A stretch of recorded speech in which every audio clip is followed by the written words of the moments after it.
4, 3, 2, 1. Still weird. Why is that Hello, weird? everyone. It was one finger. Well, no, you went 6, 5, and then you went all on I gotta one keep you hand. guessing. She's sending subliminal I don't- messages to our I don't Yeah. have a lot of dexterity in these 2 fingers, so I was like, if I try to do this... Whoa, whoa, put those down. We can't air that in Japan now. Come on. Yeah, Welcome, everybody, to the Natural Ones, where we show off our fingers in weird ways. I that wasn't what showing we it off, I was saddened. No, that sounds awful. No, no. We also do feet stuff, Happy. but that's only on Fridays. So, And on our OnlyFans. Oh wait, you're Yeah, I know. I was like, so donate we're all to taking your Patreon. feet? yeah, we're all taking a feet. Okay. Liam. preferably the right one. Uh, Anyways, hi, welcome everyone. So, this is going to be an interesting episode today. We have a sort of interesting kind of, I don't want to say predicament, but just kind of a assortment of activities the characters wanted to achieve this time. So we're kind of going to be jumping from story to story. There might be a few extra cuts here and there. Are you ready to see 4 weeks pass in 3 hours? Maybe less. Maybe more. Hopefully not. This might actually be a 4-week long episode. This could be a 4-week long Hopefully episode. it takes the amount of time I'm hoping it'll take. Cut to 11 hours later when we're like, and... So, starting us off, Philip and Nameless, you have, she's just running under the table. Our cat. She's Our cat. Oh, I thought you meant I was. I was like, why? No. Philip and Nameless. So Nameless is running all over the table. You have been, Philip had just received recently some offerings from the Thorgal Mining Company to help out, mitigate the cost, some of the extra cost that it was going to take to get the materials for Harrow by doing some odd jobs for them. And on one such job in the first sort of the 4 weeks, he's asked you to join him. You have also agreed to it.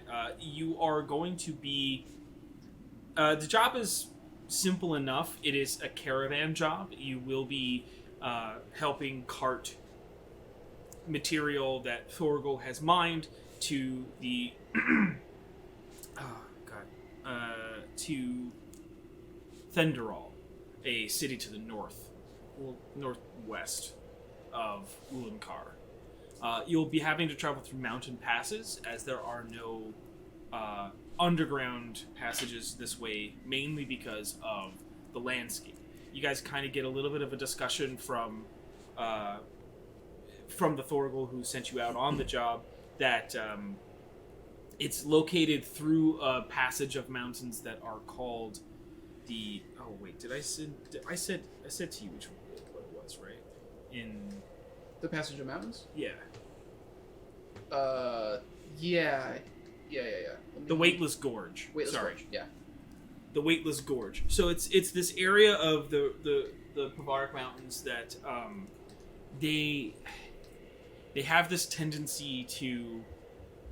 The gravitational forces of this are much lighter in certain aspects of it, so it just like it will fluctuate week to week. Anyway, The gravity? Yeah. Like, okay. You might be able to fly. I mean, I can do that regardless, but not as Nameless. You might be able to fly as a bear. it also it also.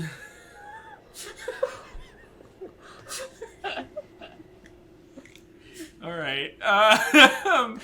That's why. Fan That's why I art. asked you to come. I thought. So, just to fill out a little bit more of your information, you'll be traveling with 4 other guards.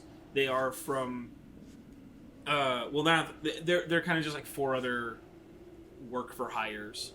The leader of whom his name is Trolgir Skogoli. That's a gnome, yeah? No, he's a dwarf. Oh, he's got an Italian-ass name. Can you Trowel. repeat it one more time, His but name is- slower? Traulgir. Trowel, Traulghir.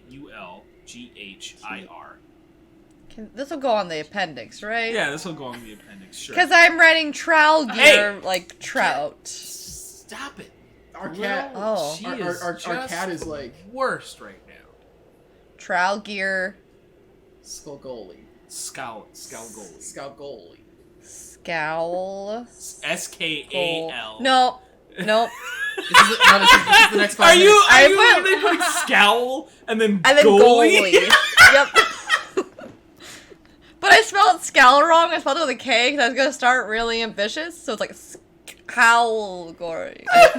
I hope we're transporting a bunch of nets. And trowel gear is like trowel and then gear. Traulgir Skulgoli. I mean, honestly, if it helps you pronounce the name, then great. It will never leave my head.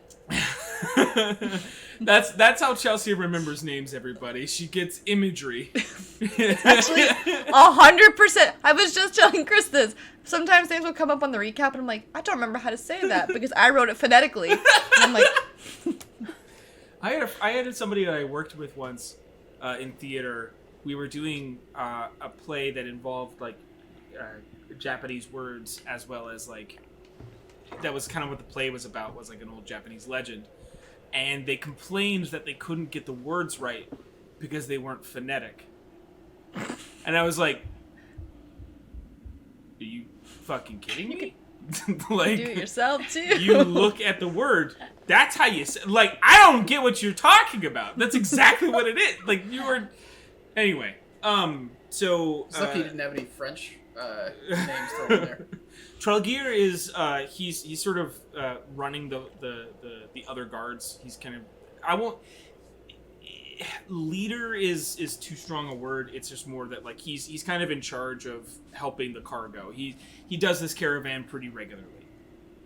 Does he have a clan affiliation or no? You said they work for hire, but does that mean that they don't have a clan affiliation? Or Yeah, it's more that, yeah, like the ones that are there, they weren't outsourced by another clan or anything. Thorgol just, yeah, it's a work for hire. So like they could, like, Skalgoli is one of the 12 steps. that'll do it. Literally, the last name tells me. Got But it. Right.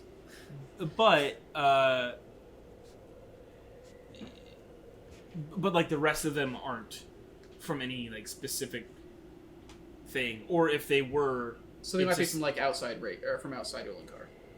no, they seem from Ulankar, and it's a 4-day journey Okay. to Thunderall. So you will be moved. The caravan is 3 trucks. These trucks are like dumpster, like these like 35-gallon dumpster-sized cartons, essentially. Mhm. And they have this like vacuum-sealed lid, which also is then put onto. It's a latch track system, so it's like this thing carved into the side of the mountain. So Oh. it's like it latches into the track, and then it's pushed along the track. Okay, so it's not moving freely. It's like locked into an actual. Yeah, Okay. yeah. It generally moves automatically, about the same walking pace. But more times than not, what ends up usually needing to happen is that on an incline or a decline. It needs to be pushed or something. It has like a manual sort of lever system that helps people. It doesn't necessarily need it to complete the function. It just is help for stability. Okay. And that's kind of what you get told, is that like in events that you guys are moving up or down, you'll probably have to help in that way, because it's just the 6 of you. Mm-hmm. Cool. 3 of those. 3 trucks. So they're like, So two people per truck to. yeah, basically. Because they're like 18 cubic yards. So. Cool. They're not small, but they're relatively lightweight. All right. Part Sounds of the good. enchantments. you are moving about. You set out on the mountain trails. The trails themselves are maybe 15 feet wide.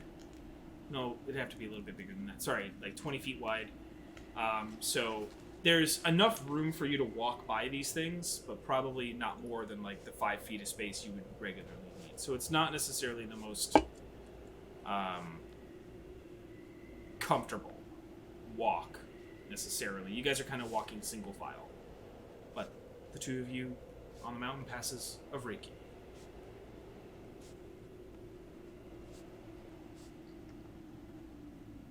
About how far into the journey are we at this point?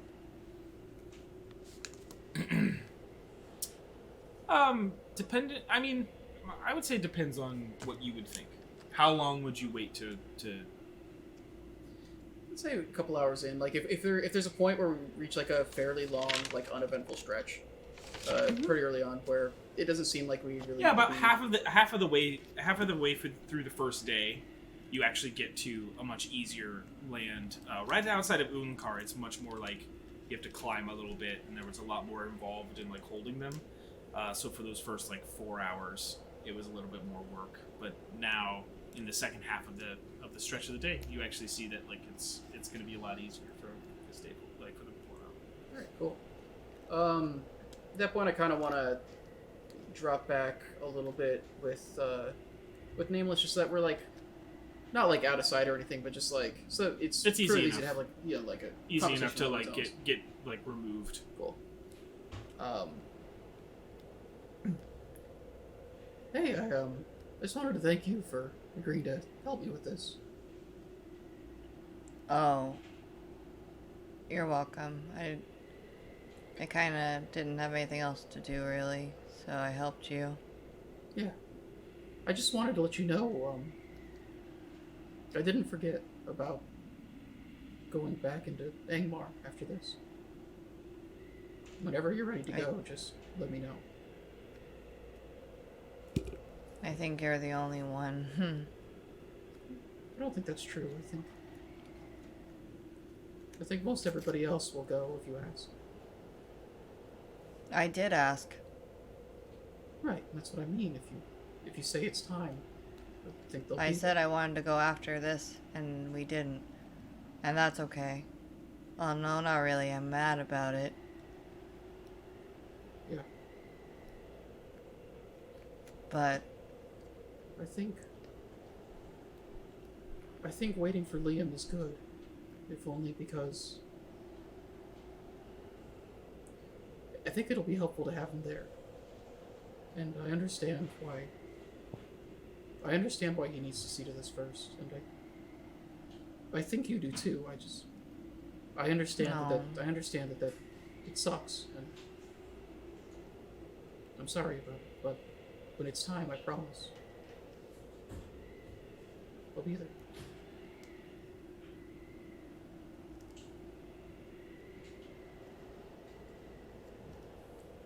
thank you.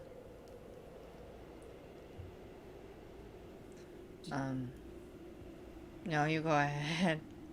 I was just going to ask if there was anything you think I could be doing to help be better prepared for when we go in there. If there's anything you would like me to do or find out or anything.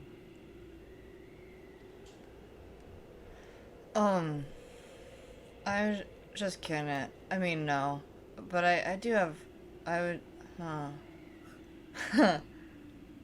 I was just kind of wondering...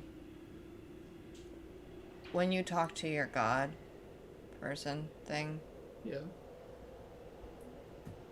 what does she say to you? It depends on what I'm asking for. Sometimes I don't even go looking for her. Sometimes she comes to me, but usually it tends to just be encouragement more than anything. It's Like, she says literal words to you that make sense? Like, not like really...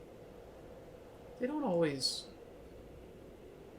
I'm so sorry. I shot myself.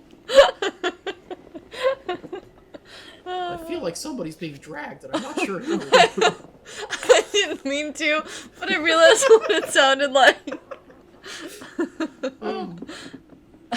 Well, it's...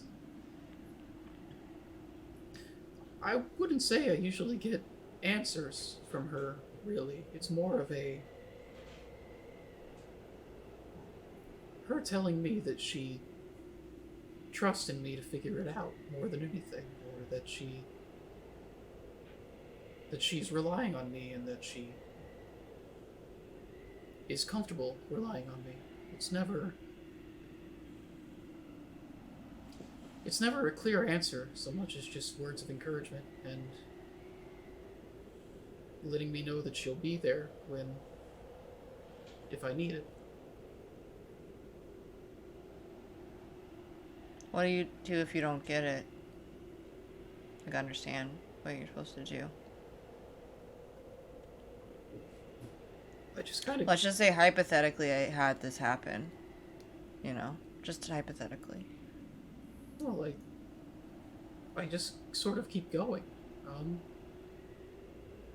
The thing with gods that I'm starting to understand, I didn't realize this when I was a kid. I thought that they were these perfect, all-knowing beings, but the more they're a lot closer to us than I think a lot of people realize. ROI wasn't some all-powerful being that has always existed in this world. She was somebody who walked this earth, somebody who had things she wanted to accomplish, and her and the other sisters, they found the best way to accomplish what they wanted to accomplish was by becoming what they are now. It's not... Sure, they have more power now, they're in a different place, but at their heart, they're really not terribly different from us in a lot of ways. I think a lot of times they're as unsure as we are. For me, at least, the faith isn't about, at least as I've sat with it for a while and learned things, the faith isn't about relying on ROI to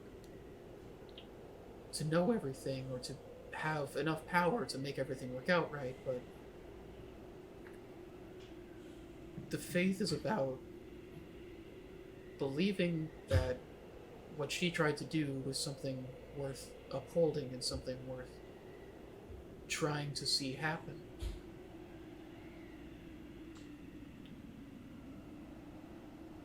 It feels less like... She feels less like a superior and more like a friend in that regard, I suppose.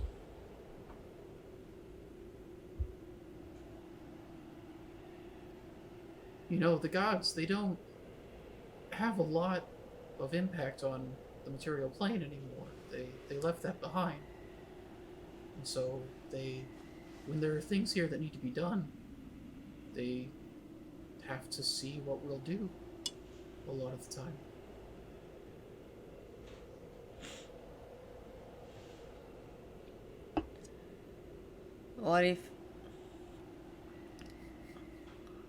What if you don't know what to do? Or what if you're too scared to do it? Or what if the answer's not what you like? I try not to think about that as much. I try to just think about what it is that I want to see happen. Sorry, let me silence that real quick. My stupid sending Those stone. are the local birds. Yeah. They got some weird wildlife up here. It's this little spindly bird that it doesn't even have wings. And it just starts vibrating every time it tweets. A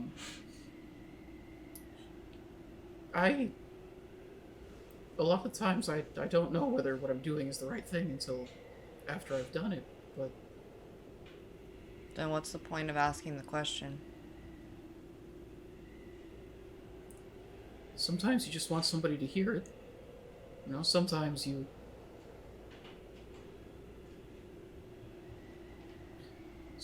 know the answer, or it's something that only you can know or figure out, but just the act of vocalizing it, the act of having somebody hear you or listen,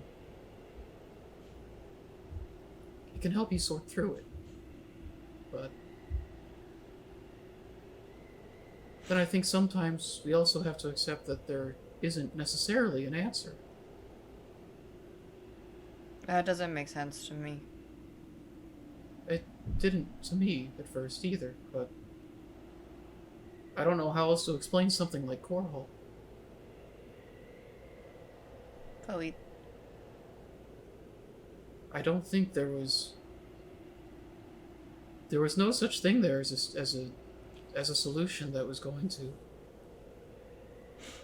be the right one for everybody involved.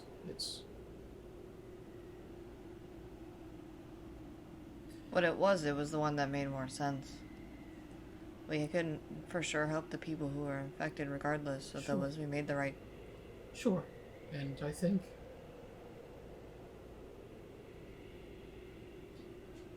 but there are still probably people who, if you told them that, would disagree. Well, they're wrong. That's fair. That's the tricky thing about all of this, is it's not as cut and dry as a right and wrong or good and evil a lot of the time. Somebody comes from a completely different place, they have completely different experiences, and different things make sense to them. I don't think it's about trying to do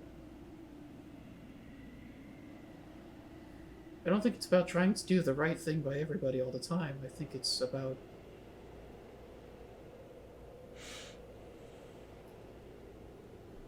trying to move towards what you want the world to be, I suppose.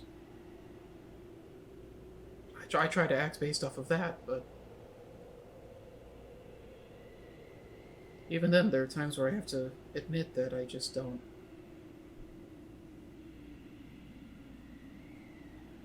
Sometimes I do the wrong thing, or sometimes I just won't know. What do you do then? I do what I can, and I try to focus on doing the next thing. I can't spend too long in one place. If I spend all my time worrying about whether or not I did the right thing, I miss chances to do the right thing in other places.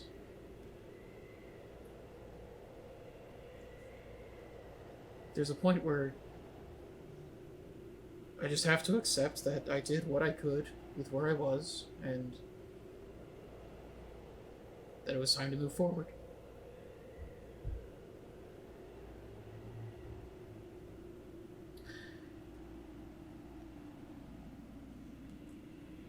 So if you did meet a god,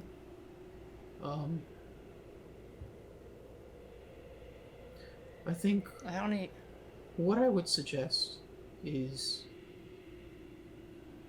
to think about what kind of world they want to see,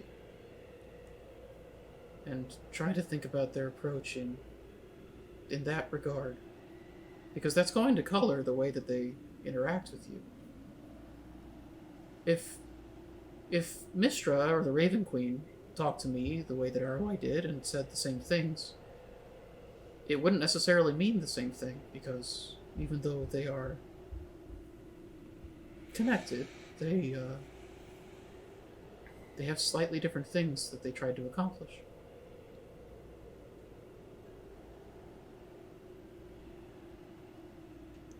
What if I don't know if it's a god or who they are? Well, Like, let's say I saw someone wearing a mask and they had an eagle and antlers things, you know? Like, what if that happened? Where did you see them? I didn't say I saw them. Oh, well, just- hypothetically, where would this person have been? Hypothetically. Well, I imagine probably somewhere like the Expanse. In the Expanse. What sort Maybe. what sort of environment? Did it stay in the Expanse, or did it? It kind of ripped the Expanse open, maybe. And went... and... Did you travel to? Did you travel to? The children screaming. It's funny. Did I what? Did you? So, you planeswalked.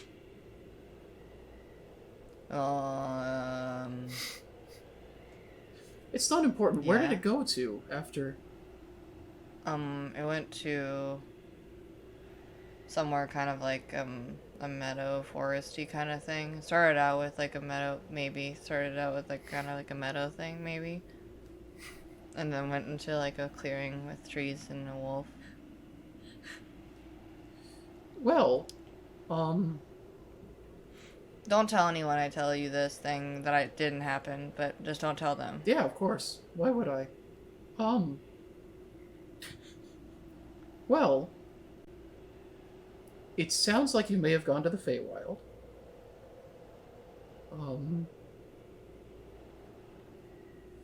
What?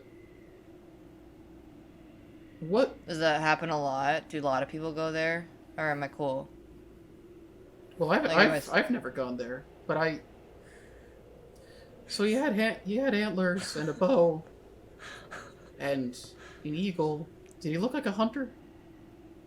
Yeah, he kind of walked like one, too.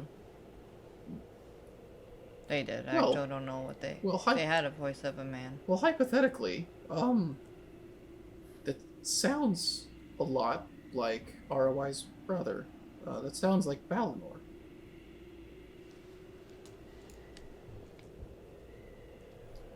They're Excuse me? Pardon? they're they're interesting. They're more of a warden, or more of a.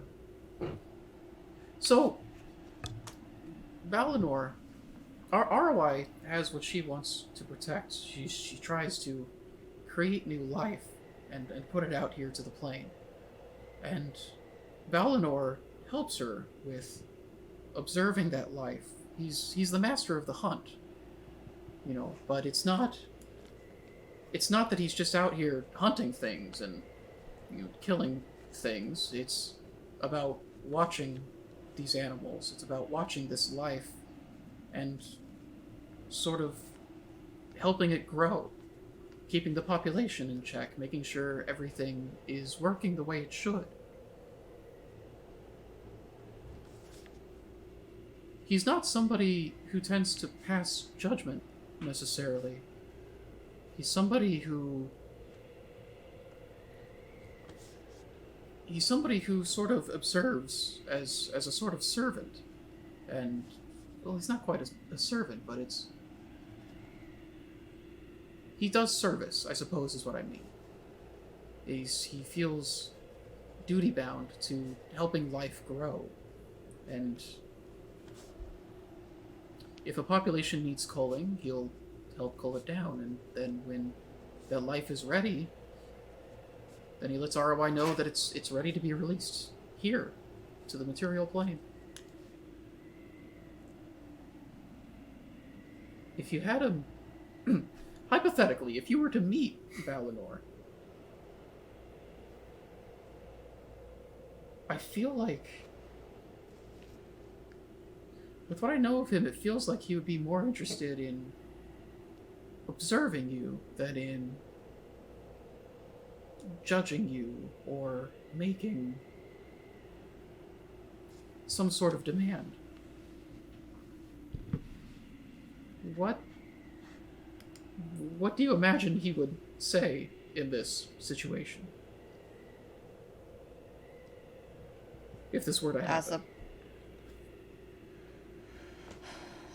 well, that's the part I don't know. He just didn't really say many things. Did he do anything? Or would he have done anything? Well, he didn't do something. He just kind of watched. What was he but- watching? Well, me and Wolf, who became me. It was kind of weird. Did he ask you to hunt the wolf? No. Why would I hunt the wolf? Well,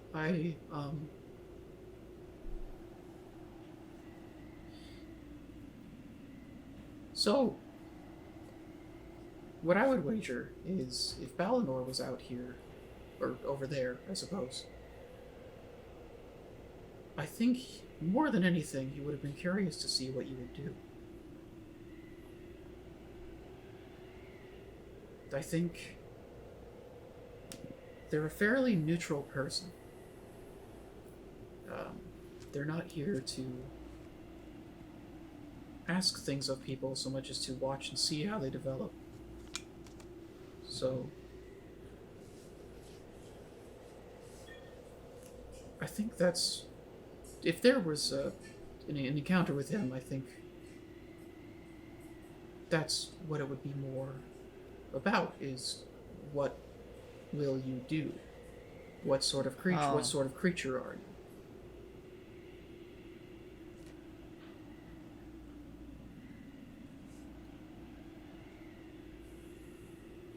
I don't know. I think mean- I think you've got an answer. You immediately said you wouldn't hunt the wolf. No. The thought of hunting it didn't even cross your mind. That's a pretty strong answer. What did you do instead? Well, we kind of did a little dance before eventually I hugged it. So, I have to like put something over this so I don't see you. so you chose compassion over the bow. Yeah. And then, what happened? Did he say anything? Or... Well, that's when the wolf became me. And then went away. We just vanished back into the abyss of the Expanse. So you showed. Well, we didn't. The wolf went away. So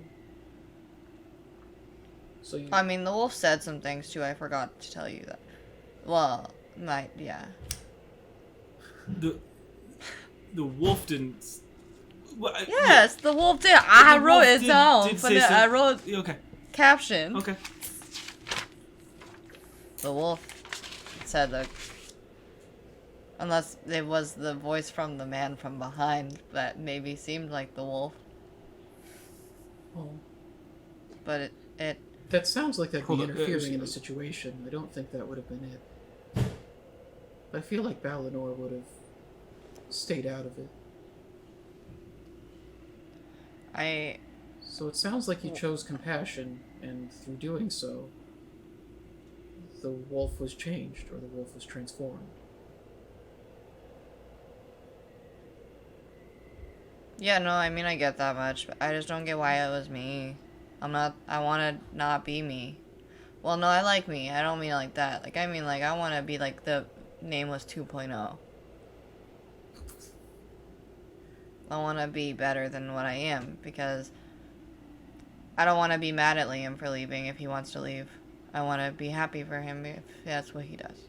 I'm not mad at Liam. Don't say that to him. I wouldn't dream of it. Okay. Well,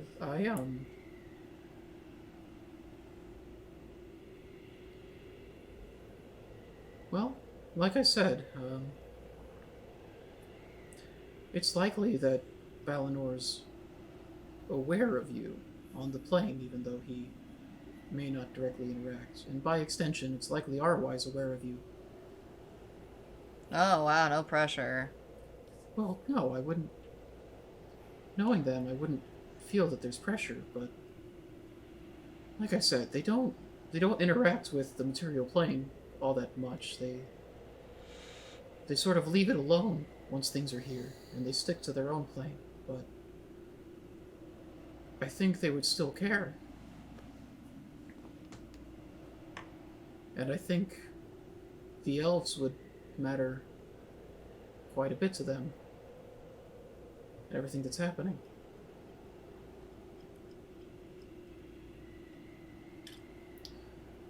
I think Balinor was trying to satisfy his curiosity. If this, in the hypothetical scenario where all of this stuff happened, I think Balinor would simply have been curious about what kind of approach he would take. Well, that kind of sucks. I asked a question of him. Well, not of him, but I asked a question, so he isn't getting it. Well, unfortunately... Whatever. Unfortunately, the gods don't always have answers. Well, that sucks. I don't know what to do, though, then. I don't get... I think the question is just to... The wolf could have been, like, anything, it said, you know? And I just don't get why it was me. Maybe... It could have been anything. It could have been, like, my mom. Or it could have been, like, someone else that you don't care about. But it could have been other people. Well, I think... if I had to choose between...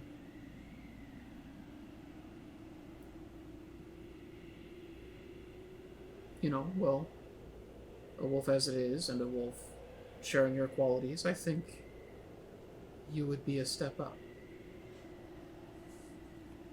You may not feel that way, but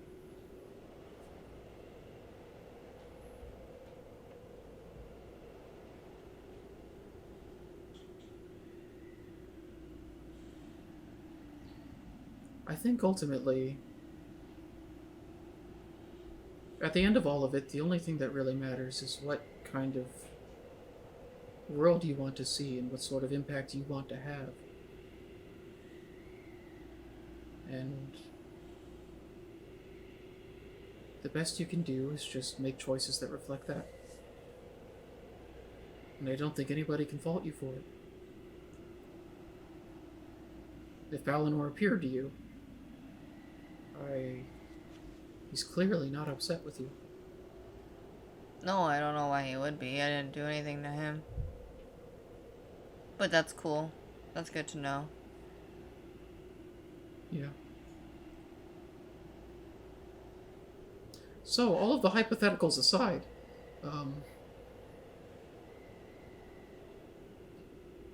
if there's anything that you need from me in the real world, just let me know.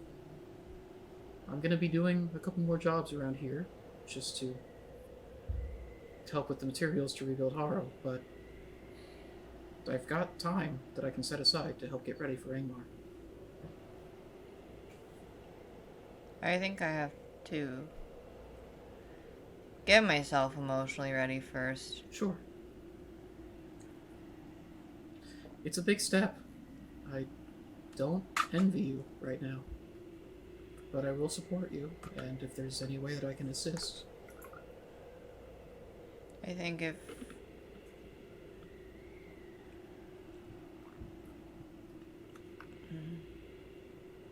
I think just being there is a lot. Sure. But I'm gonna go now because I feel like I'm gonna cry, and I don't want to cry in front of you because, that's fair. there's other people here, and I want to seem cool. Yeah, we don't want you to cry either. It's also... Hey, you shouldn't listen in conversations. I know that's rude, and I'm a pretty rude person. So, that's not nice. Bye, Philip. Oh, but please don't tell anybody about this. What? Especially Liam. Yeah, please. of course. Of course not. Thanks. Unless he has some way of listening in on this conversation, he'll stay completely in the dark. That's really cool. I mean, he might. He's pretty cool at those things. He just bugs all of us. Listen. Liam, I want to protect Liam my finally is the Batman of the group. Bugged all of you, has like devices built specifically to kill each and every one of you just in case. Liam's been. It's the headbands. Yeah. Those actually implanted nanomachines. The rest of your caravan trip goes very smoothly, except for the third day. There's an infestation of wyverns along the trail, and you guys kind of get caught up in trying to. Tralgear, he kind of advises everybody to sort of like, he's done this trail several times. Like, this dude's got like scars all up and down his face. Like, he's got like an eye patch. Like, this dude is like, he's got a cool mohawk, but like he's sort of like, listen, the best thing that we can do is distract them. The caves are only, a 10-minute run. So if we can distract them long enough, we can make sure that we can get all the cargo in the right direction. And he looks to you and he's like, if you can mount one of those, like, by yourself, then the four of you, like, speaking to the rest of you, Nameless, and the other three guards, like, if the rest of you guys can move these things quicker, I've done this a lot. And he, like, takes out this, like, wicked-ass, like, crossbow that, like, has, like, a rotating chamber, and it has, like, these, like, 3 different kind of mechanisms. And so he starts loading it up, and it's this thing, and he goes, I've taken care of wyverns my whole life. Essentially, kind of a thing. And that's probably the height of, like, the most, like, I don't want to say the most interesting thing, but that's, like, certainly, like, the most tense moment of the entire trip. But you guys are able to do so very quick, very easily get through these things.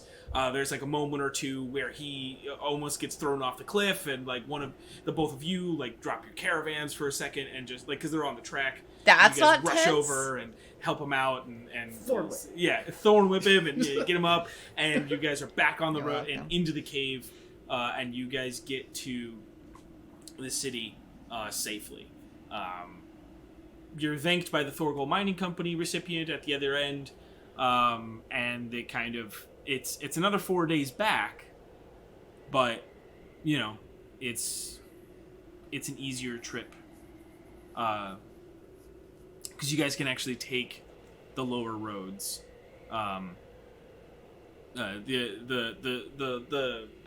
truck track, like the latch track system, only goes above.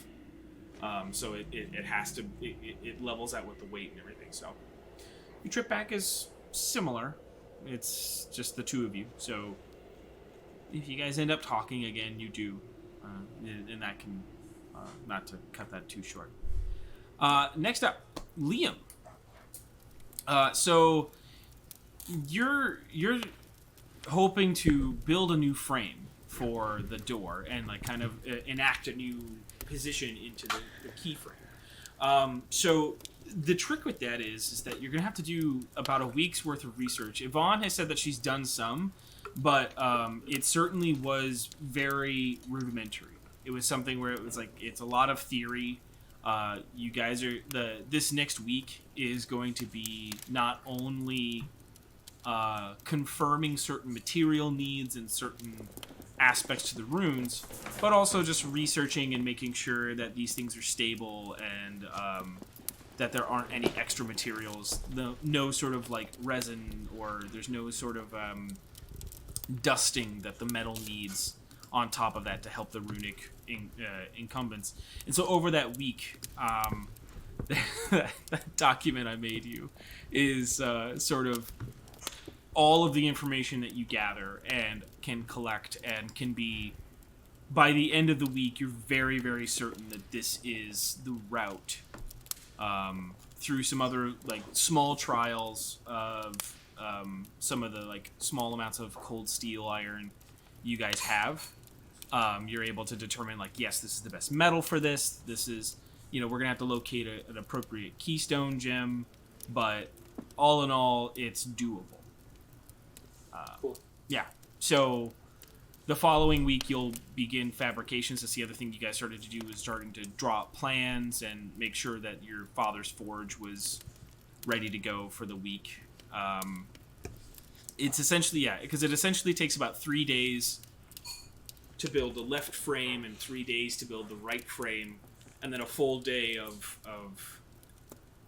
placing it with the keystone gem. Cool. Yeah. And you've got all the prices, you've got all the things there. When we get to that, we will certainly start doing more rolls and stuff like that. But in terms of what you do for this week, it's pretty straightforward. So, Setlali, Clickwhistle. I guess I would just open up with you in the house. Clickwhistle, you awake a few days into the week. Nameless and Philip have been gone for the past few days. They would have let you know where they were going, what they were doing.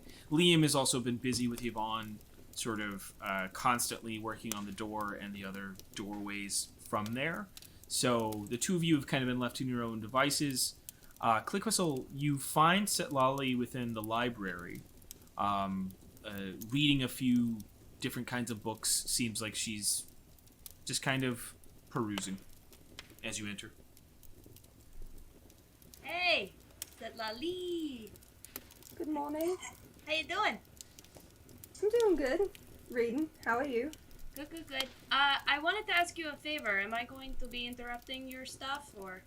No, not at all. Ask away. Oh, okay, cool. As you set the book down, Webster starts to reach for it.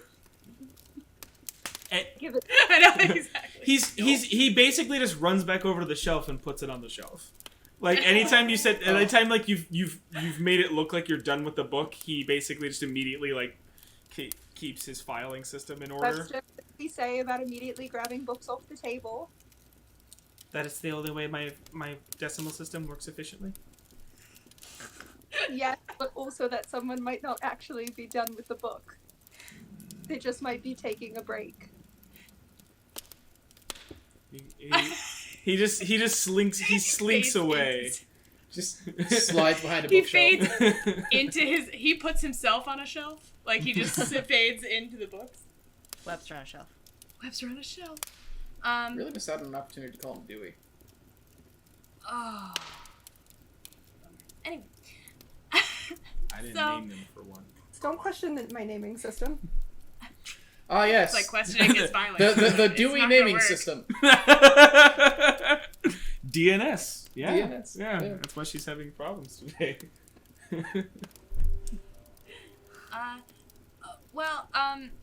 I just been noticing a little lately that I don't seem to think as efficiently as most people in the group, and I noticed you do this thing where you just kind of like sit and you're like really still for a long time. Meditating. Yeah. I don't think I've ever been still for that long. And I think that sort of reflects the way that my brain works, if that makes any sense. So I'm wondering if you wouldn't mind the next time that you sit quietly and do nothing, would you let me know? And I'd like to try. Yeah, we can do that now since Webster put my book away for me. Oh, great. Do I have to? Why don't we go do it somewhere else? Because I think Webster would get a little... He put us on the shelf. His little eyes appear above the banister. We're going, don't worry.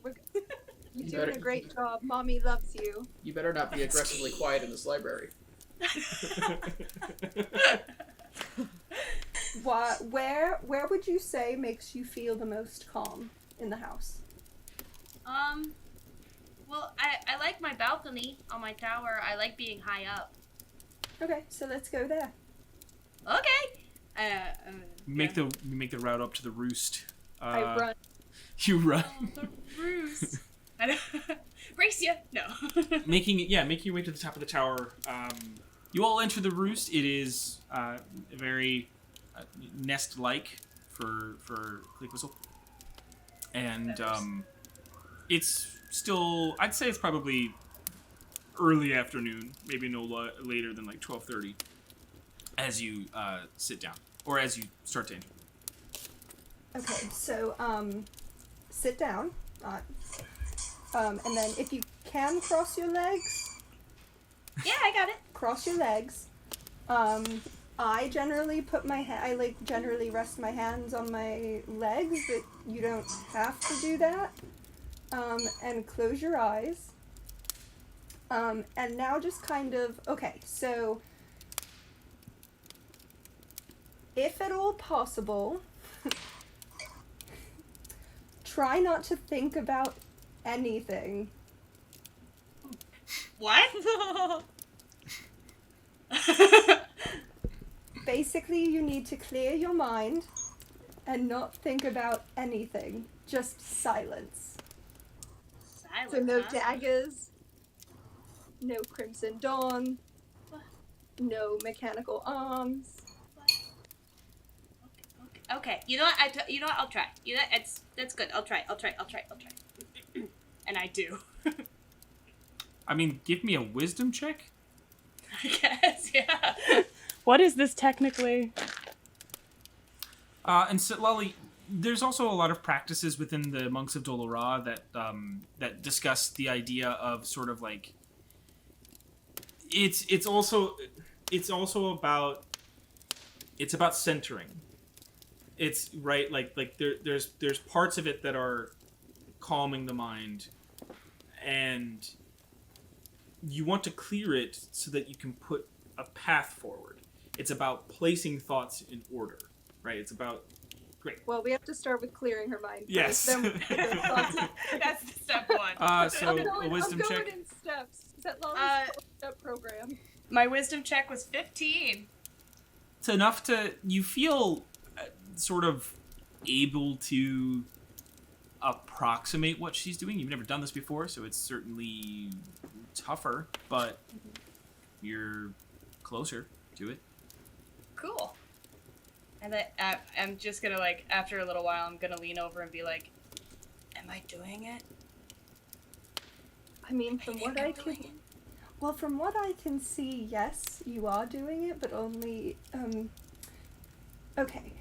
How do you feel? Do you feel jumpy, or do you feel like you are calm and like the ki, that's your energy, that's your body's energy, like it's flowing through you from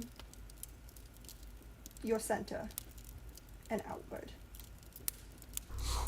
I don't know if it's flowing through me, but, like, maybe there's a puddle somewhere that has the potential for spillage later. Okay. I mean, yeah. only the first day, and we've tried this, so we could try this every day if you'd like, until you feel like you've got it. But I think as long as you're calm and you're able to center yourself. Yeah. I'll work on it. I'd like to do that, if you don't mind, company. Also, this is not a meditation thing. This is just a, like, thought. Before you go and attack someone next time, or do something next time, take a moment first to breathe and ask yourself, is what I'm doing going to be beneficial to me and my party members? And if the answer is yes, then go for it. If the answer is no, maybe take a little more time, breathe a little more, and then move forward with your next activity. Yeah, I like that. I do tend to sort of just throw daggers first, think a little later. Which has been great in the past, but, you know. Yeah. It's been good sometimes. But I think if we're going to try this new process out, we might want to do the other thing first. That is fair. And thanks for showing me. I think I'm gonna get it. I'm not gonna lie, there were some dagger thoughts in there. But yeah. Well, everybody can't change within a day. I know it took me a while. So don't put too much stress and pressure on yourself. Trust me. And trust yourself. Give it a little bit more time during the day. You guys kind of go through a few more iterations of this practice, and through that guided sort of meditation from you, Setlali, helping to direct the energies if you guys continue this, you guys continue this, but it's certainly a lesson of the day. And that's kind of throughout the week. You continue to do these things with each other. You continue to do your research. After about 8 days, you see the return. Basically, the same day that you're kind of thinking about starting to. Well, the same day that you were hoping to start working on the frame, Liam. You do like the Nameless Philip. You return from your journey northwest of Ulankar. Nameless, I'd like to start with you. I just kind of wanted to see. There were some people that you wanted to talk to, if I recall, after you came back from this trip. Yes. I would like to talk to Panther first. Mm-hmm. And then pending that, perchance Moral. You go ahead and find him. You find him at the basically at the base of the. Looks like we're gonna be fine. You find him at the basically kind of sleeping close to the fireplace. It's not going, but he just seems to be taking a nap as you arrive and sit down next to him. He doesn't move as you approach, but you kind of feel his eye slowly open and just. Panther, that was the longest we've been away from each other. How were you? I missed you. I missed you too. Well, look, that was the longest you were away from me, and you were safe. I knew he would keep you safe. Yeah, he's okay. I mean, he kind of helped a little bit. Good. All I did was read. What did you read? Licking the paw. Just a few other. I'm just trying to see if anything sparks anything. It didn't, but I don't know. I wish.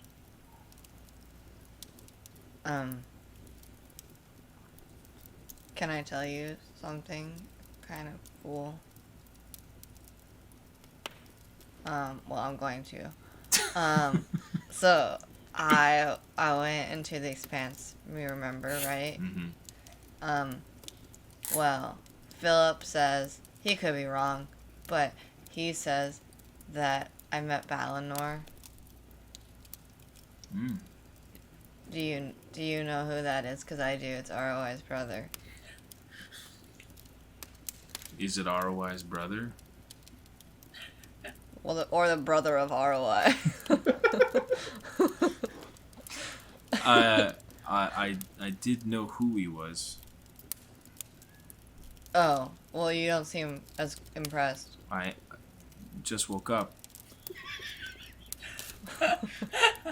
Okay, but Hold on.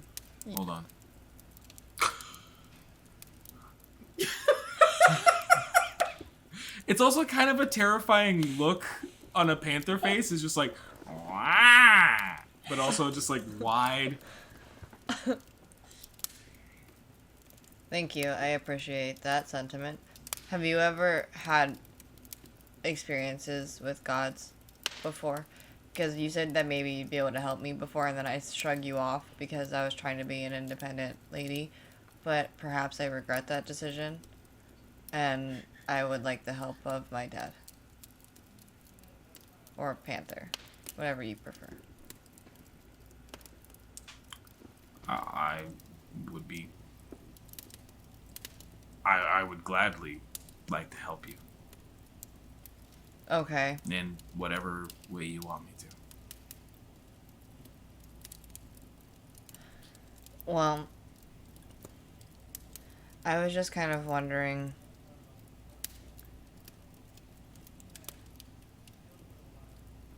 Why did... Why did Mom join? Why did you guys join the Bronze Wolves? That's kind of one of those things that I wish I knew. For sure. Fragmented. I remember feelings. I remember.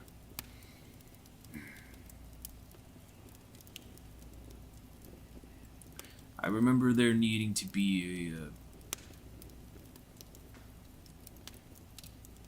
a reason. But I remember why we left more than I remember why we went in.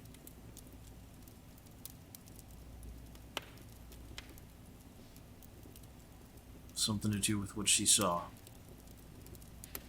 The dreams. Hmm. I remember those. They were not good. You mentioned poison rain one time, I thought. Anyways. This probably sounds not so weird to you, but I was hugging a wolf when I met them, and the wolf became me. No, that's still weird. Well, you're a person inside of an animal, so I thought maybe you'd understand. Well, the thing turned into you. That's the weird part. I'm very aware. Okay. But it was... I'm interpreting it two ways. Mm-hmm. And I know there's not a right answer, according to Philip.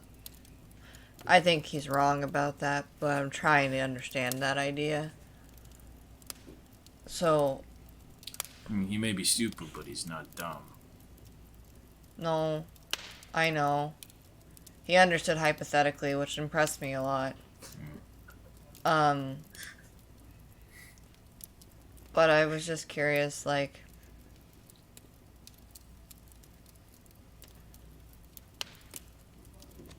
What do I do when I see the Bronze Wolves? Like, are they beyond helping? Like, can I make them better? Can I make them something that actually changes the world for good? Or are they kind of gone? Which I don't know if you are able to know, because you're not there. But He sort of like puts a paw on your hand. Thank you.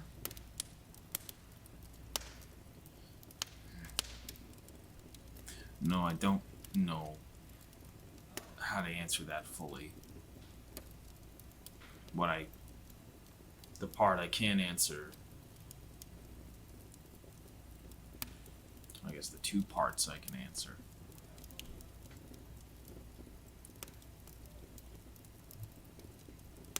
A lot would have to change.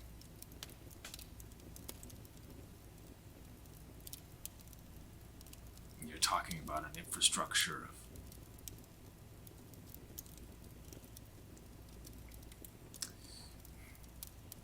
callous impertinence. Archaic tradition.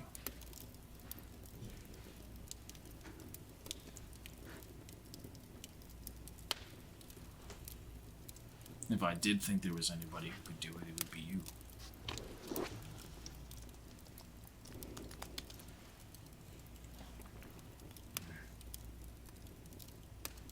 You're part of Why? what you've already done. What you did for me. Yeah, I'm gonna do that because you've been there for me probably the longest. No. What you did for me.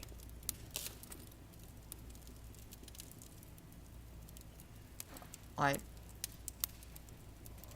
don't understand. I didn't do anything. You cared. Yeah. When we met. I didn't know what you were or who you were.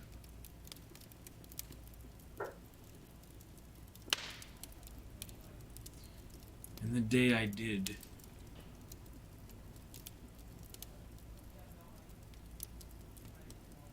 I don't regret not telling you. Only because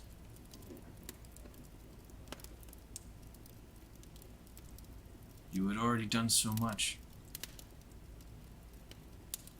All I wanted to do was keep you safe. All I wanted was to...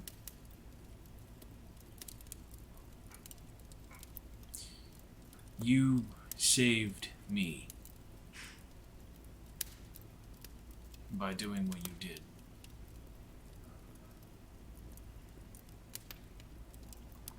Never mistake that. I wouldn't have this.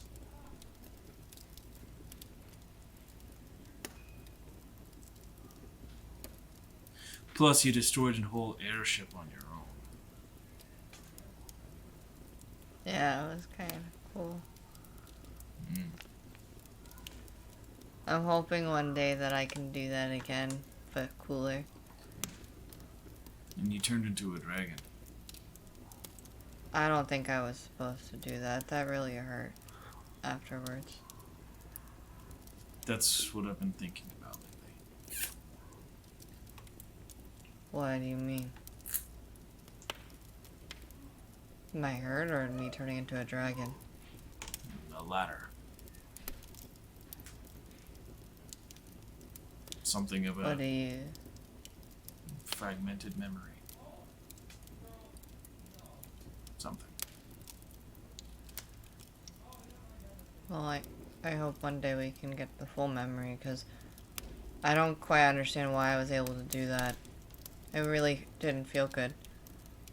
I mean, it felt really cool when I was a dragon, but afterwards, not so much. It's like a really big poop. You're gross, Panther, but yeah. Very much so. Well, I don't know what this conversation is. Anyways, that is all the question I really had for him. Okay. You cuddle for the appropriate amount of time, and Which is how long? Setlali, you awake in your second week, coming to the ideas. Some of the things that you've been researching and some of the language involved is potentially more. It's not that it's too arcanic or archaic to understand for you. It's more that it's like it's a lot of theory, and it's a very like scientific theory. So it doesn't have a lot of practice involved. It doesn't have a lot of like actual how would I go about doing this, especially as someone in a lot of the studies that you found. The thing that you've been looking into is much more arcanically based, or in terms of like magic. It's somehow connecting to the veil in very specific ways, and so for someone like you, that's very different. And so you've decided to you catch Philip. He's kind of towards the. I'm gonna say it probably would be towards the end of the evening. It's like towards the beginning of the evening. He's come back from his. At this point, I think it was your last. We would have just been getting back from the mountains with Nameless. Yeah. So like it's one of those things. Like they just got back the same day, and so you've been waiting to kind of talk to him. Hey! Hi. Sorry to bother you because you've been gone a while, but I need to borrow your brain. Oh, it's fine. I'm usually not using it anyways.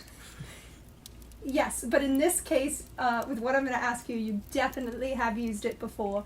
Can you tell me how... Well, because you've talked to not Dolora, that's me. You've Not talked yet. to ROI. Please don't. No, that one's mine. No. She's mine. We could share a different goddess. You've talked to ROI. How do you do that? How do I do that? You mean like you? So, so you want to learn how to reach out, basically? Yes. Yes, I do. Well, sometimes she just comes to me, but the easiest way to contact is actually if we go out to the Expanse. It puts us out closer to.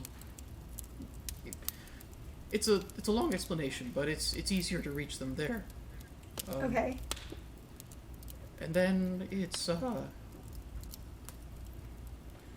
okay. So for me, it's because of the magic that ROI gave me that I sort of learned how to trace this.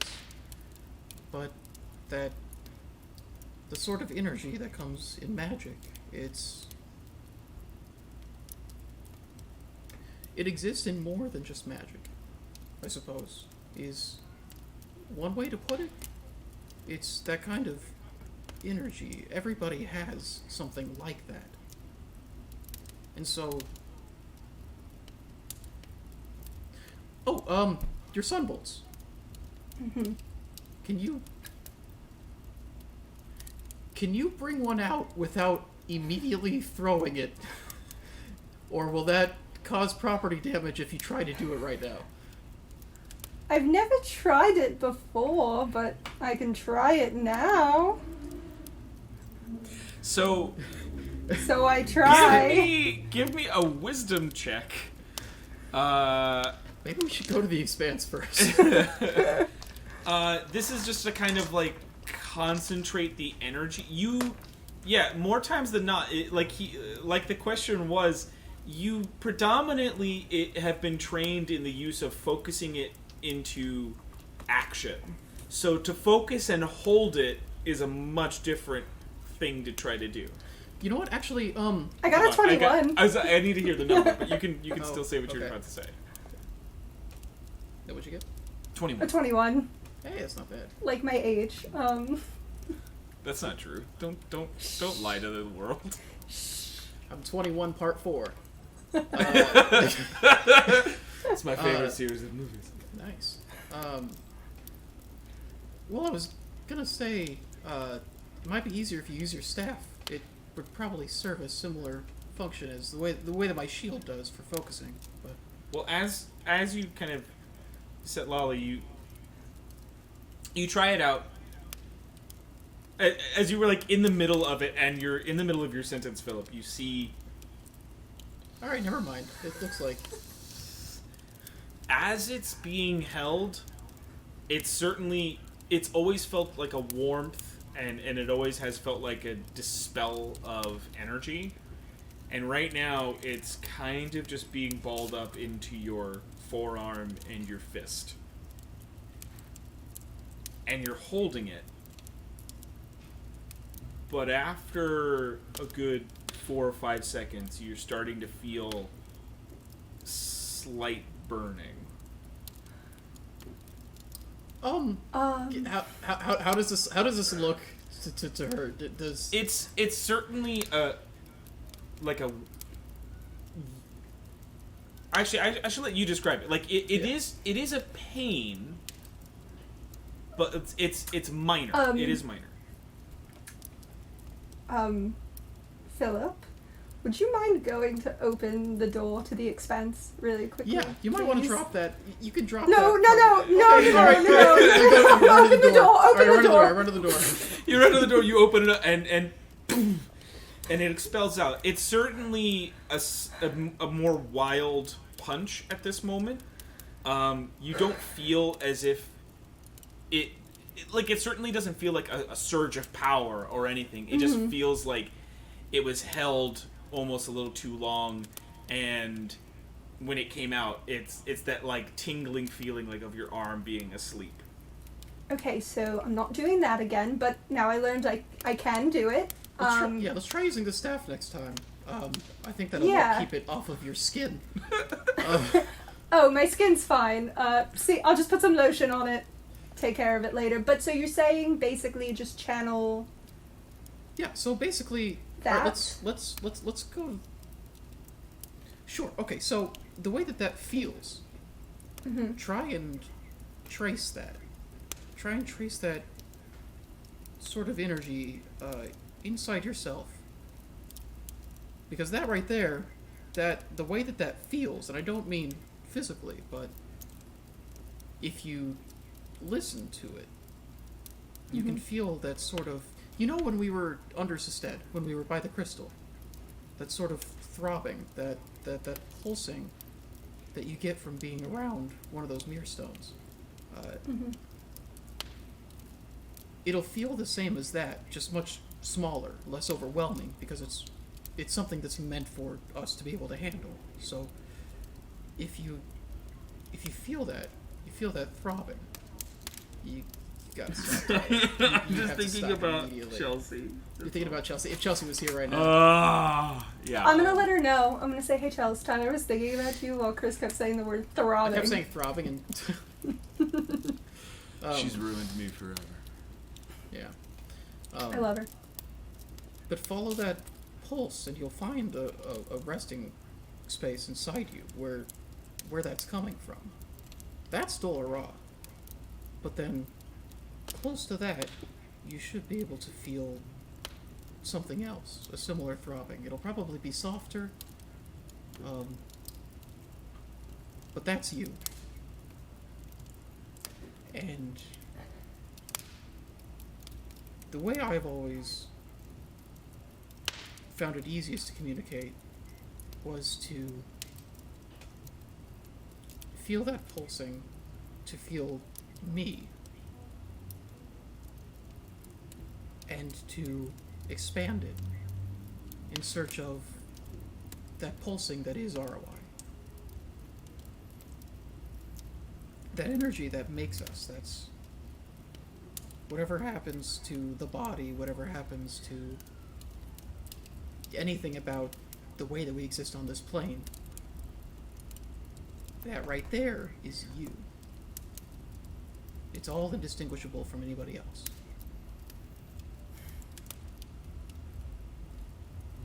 And so that's how I do it. You take that out, you reach out with that, and you look for a much stronger version of what you feel when you bring up those sun bolts. Because that should be Dolorah. And I imagine it works much the same way as my magic does. Do I have to say her name? Do I have to specify who? Because I'm just a little worried that someone else is going to show up. I don't think you need to say it or anything, because just the way that pulse, the way that energy is you, those sun bolts, that is only Dolorah. If that's what you're looking for, that's where you'll find her. Okay. Thank you. Yeah, of course. We should talk more often. Yeah. I got a great story about a wyvern. It just happened. It was an incredible fight. Yeah, I wish you were there. It was really something else, but... Oh, I would love to hear it sometime, but you did also just get back, so I'm going to let you rest, and I will catch you later. Oh, I gotta get back into the mines. But I appreciate it.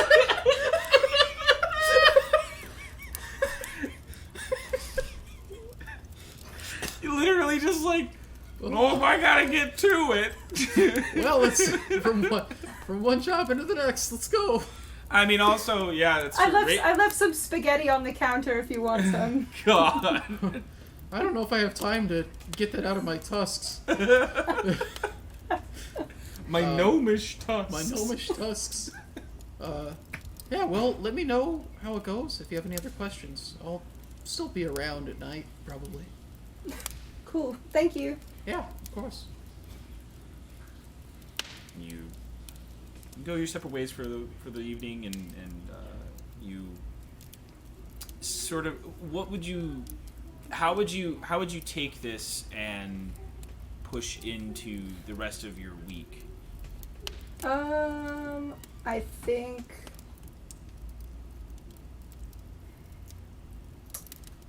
I mean, I think I would go back to the books just to kind of like compare like that and what Philip said to that, and then I'd probably not like I want to keep training, like I think I would just want to like meditate a lot and like sit with feeling my energy and like trying to trying that in. trying to pinpoint what he was talking about. Yeah. Okay. Yeah. All right. Good thing you can meditate. Yeah. And then I'd So- want to try it. so some of the stuff that you learned from the like going back to the books and kind of like the ones that you've kind of bookmarked and that Webster hasn't moved away from yet. You do see that like there are, again, it's much more scholarly and it's much more it's much more about the sort of like minuscule science of it. But there is a similar feeling in the end of the day. Like at the end of it, they still do talk about.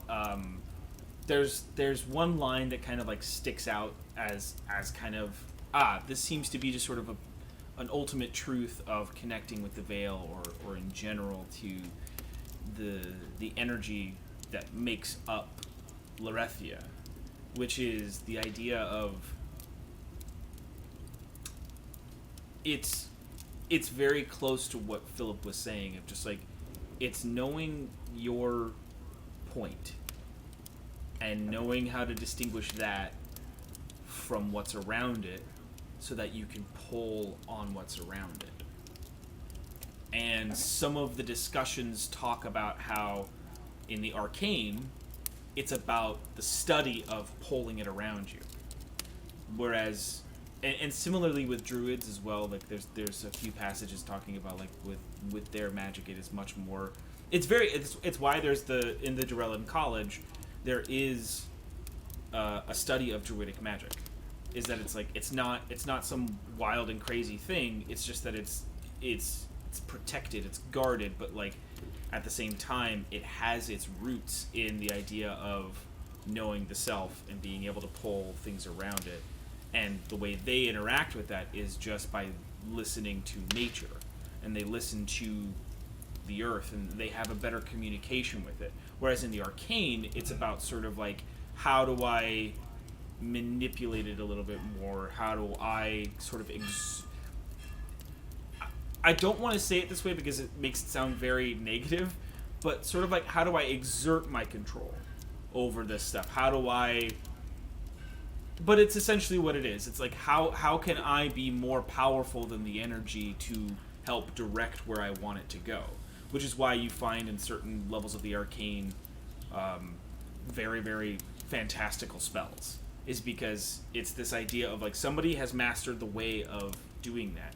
Whereas in the divine, in like when a cleric or a paladin is bestowed these gifts, it's innate. It's this understanding of the self through a deity, through someone teaching them how to believe in them enough or believe in themselves enough to operate around. So it usually all stems from that. It usually stems from how do I from that? Is that what you're laughing at? It usually oh, okay. I wasn't laughing. Oh, okay. I was like listening and just enjoying like the description. So that's kind of what you find, is that it's like there's a lot of, again, it's much more scholarly, it's much more about like how these things interact, and it's much more about like the endless sort of dissertations that have been written about like why does it work. Like the why is not understood, but the how is mostly understood, where it's sort of like we just kind of know this to be true. Cool. And so with that kind of in mind, you kind of continue that practice of guided meditation through your key, through similar thing of like how do I access this portion of energy, and that is where we will cut away. So, Clickwhistle, you have been tasked with you've kind of spent over this next few days, just kind of like perusing.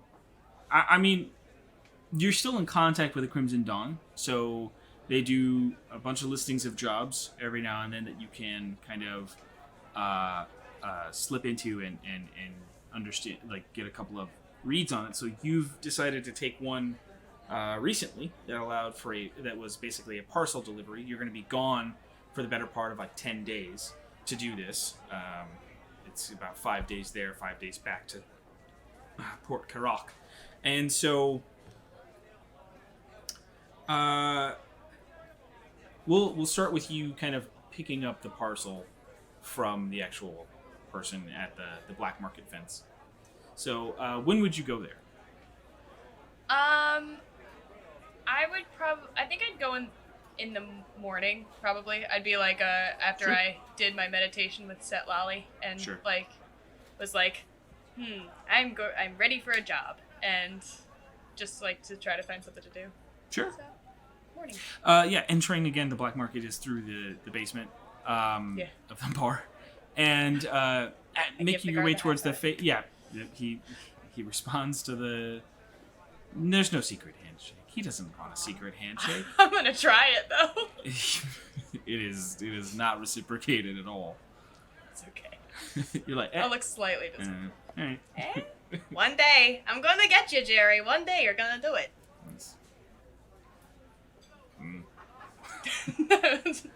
Entering in and coming to the fence. It's not the same one as before. It's like there's a bunch of different places to get these jobs, and they're waiting for you. Yes, as you know, you'll be taking this package over to Port Carac. It's northwest of here. The only things you need to remember about this job: don't look in the bag, and this little latch right here, you gotta turn it 3 times every 12 hours. Okay. What happens if...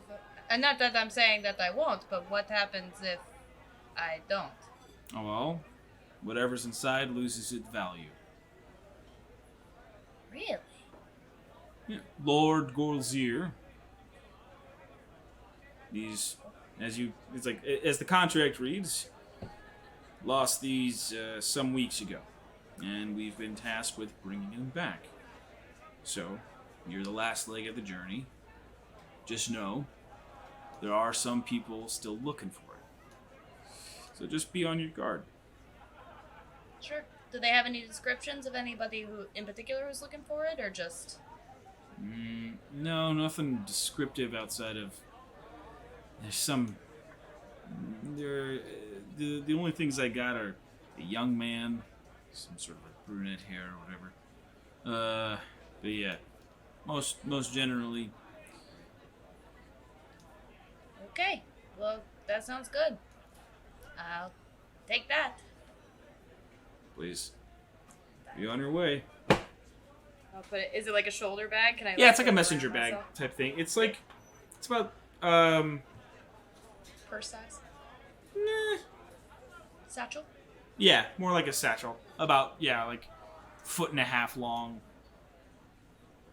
And it's about foot and a half to 2 feet deep. So it's a fairly sizable bag. I'll head out on my way. Keeping Yeah. an eye out for any brunette young men. That's all you got. They're everywhere. They're scary men. They're scary people. They do like mass produce us. Yeah, it's true. Yeah. The start of the trip, it depends on how soon if you're heading straight out. I think so. I don't really have any reason to wait. Okay. So you go ahead and, you're flying the way there, right? Mm-hmm. Great. As you're starting to leave the bar, give me a perception check. Oh, God.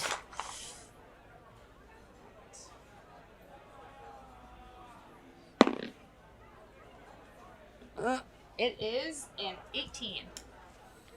So from the alleyway, about 50 feet to the south of you, you start to kind of see...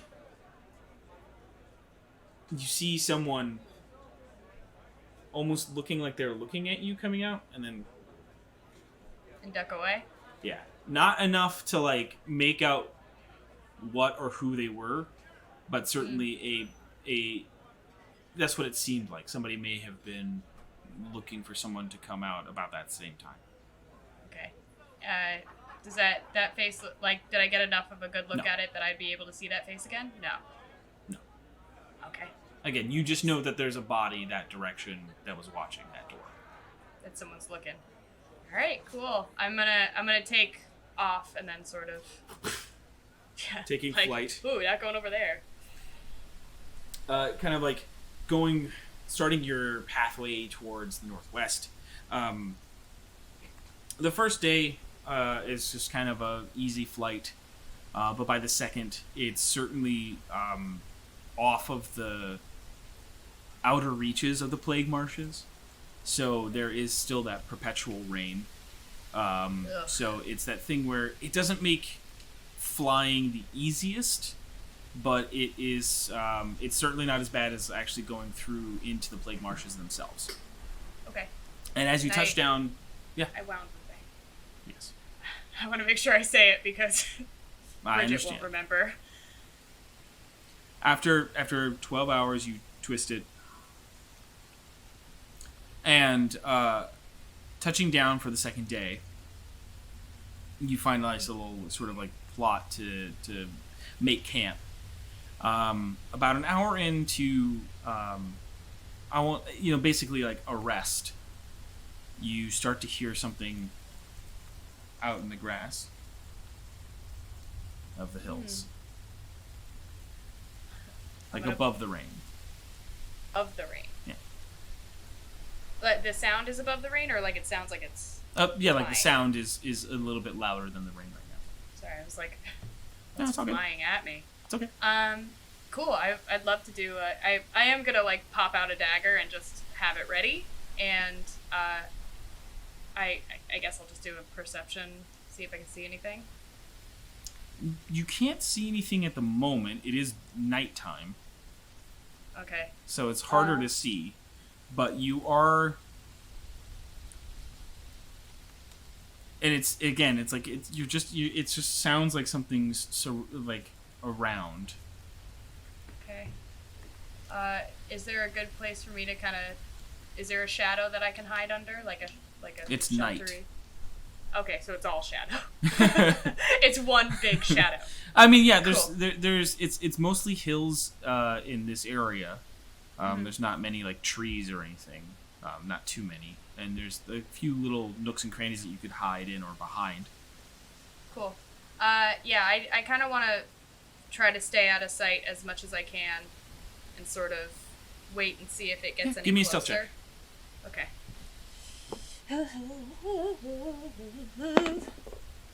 That is a 17. 17. All right. As you kind of like wait around for another like 5 minutes, you do see 3 bodies kind of like get just into your field of vision with no light. It's really hard. You can't make out any of their features. Okay. But you are seeing sort of like people. You're seeing about 3 bodies, and they're looking kind of around your stuff, looking at all like the bedrolls, and you see them start to kind of like open them up and start to like dig through some stuff. And oh shit! Did I not? I didn't grab the bag. I didn't say that out loud that I grabbed No. the bag. Shit. Okay. So one of them actually ends up picking it up and like sort of semi-wordlessly is like, guys.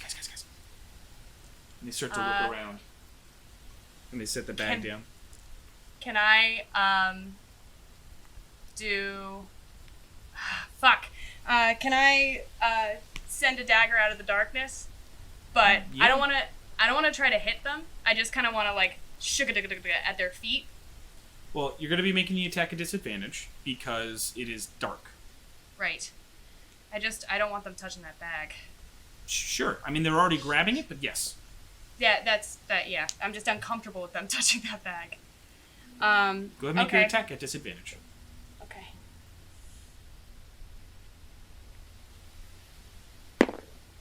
Oh, fuck. Fuck. That first one was a 19. The second one is a 14. It's just enough to like you're not entirely certain where their feet are, Right. but you hear it hit the ground, and you hear them kind of and look towards your direction. Okay. Are they And coming towards me? Start at to draw their weapons. all? Okay. All right. Oh God. God, think first, not weapons. Think first. And not weapons. they're like the three of them are standing next to each other, sort of like triangle formation. One of them sort of shoulders the bag. Shoulders the bag. Yeah, like All right. puts it on. Yeah, puts it on. Yeah. No, I am. Would I be able to sneak around them? Define around. So if their attention is towards my direction at the moment, Yeah, can I kind of flank them to get behind them you could certainly Without- try. without like letting them? Yeah, stealthily. That's a stealth check. Yeah. Okay. Because I'm trying to get as close as I can to the guy with the bag. I get it. Yeah. All right. That is a dirty 20.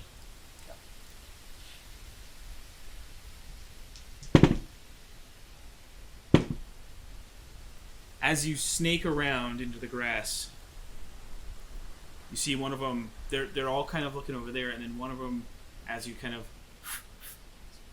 over there, and like they've like followed, and they're like looking directly at you. Doesn't seem like they can still see where you are, but they have certainly. And as they do, they start to move over.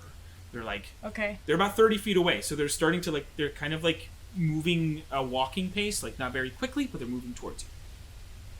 Okay. 25 feet, 20 feet, 20 feet? Shit. 15 Okay. feet. 10 feet, Fuck it. All right. 5 feet. They are right on they're top right- of you. they're and right up as on you? this- yeah, at this moment, I'm gonna stand up and like throw like, hey, that's my shit. oh my god! And they start to like strike out at you. All right, great then. If they strike out first, then I have no cause but to stab them. So I'm going to do just that. Okay, they are going to get that attack on you first. That's okay. There's just the one carrying the bag. It was the one who caught you. So just give me a second. Great. And my objective is to get the bag back. I'm not trying to kill these guys. I'm just trying to get the bag back. Okay. All right. I get Sorry. I get what you mean by that. It's like your attacks aren't intentionally meant to kill them. It's meant to do whatever trying to you be can good. to get the bag back, or you know. Yeah, I got you. Yeah. They picked up my bag, so that means that I take their hands. So the first one, you have an armor class of 15, correct? 16. 16. First one does miss, as it kind of like you kind of get out of the way, and then it would say it would be your turn. Okay. As I'm dodging, can I just kind of give him a swipe to the hand that, or wait, it's the one carrying the bag, correct? Mhm. Can I try to cut the strap? Yeah, I mean it's sort of a guided attack, but he's within melee range. It's so he's a little bit easy. You can actually make out his form, so you wouldn't be taking this at disadvantage from the darkness, but it's a called shot, so it would be harder. So It's tough. yeah, but you can Yeah. certainly try. I'm trying. Okay.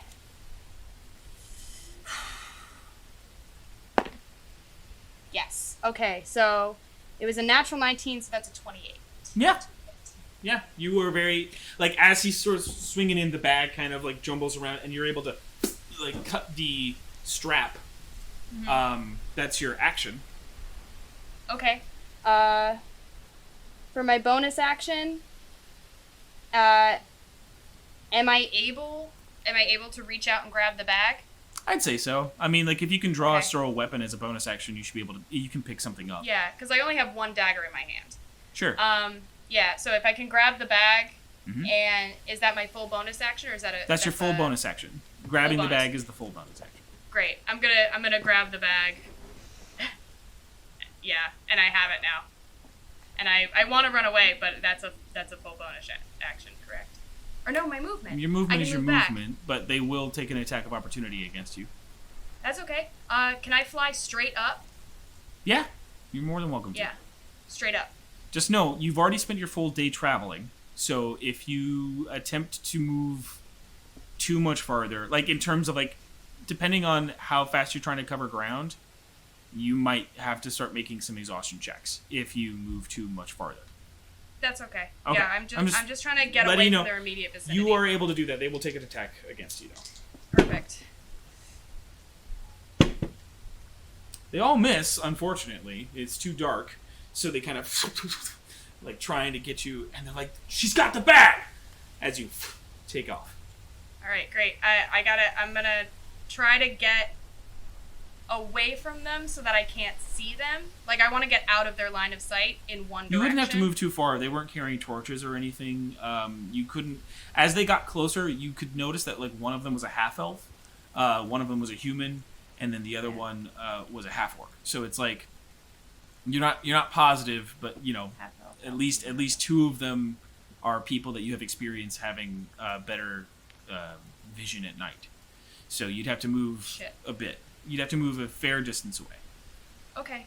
I still want to do so. I want to get out of there.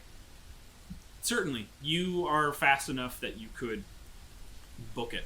You know, you use your bonus action to double move, and then you also use your action. So, like... Yeah, done. Gone. How long are you flying after that, though? I don't want to fly for too long, because I don't want to...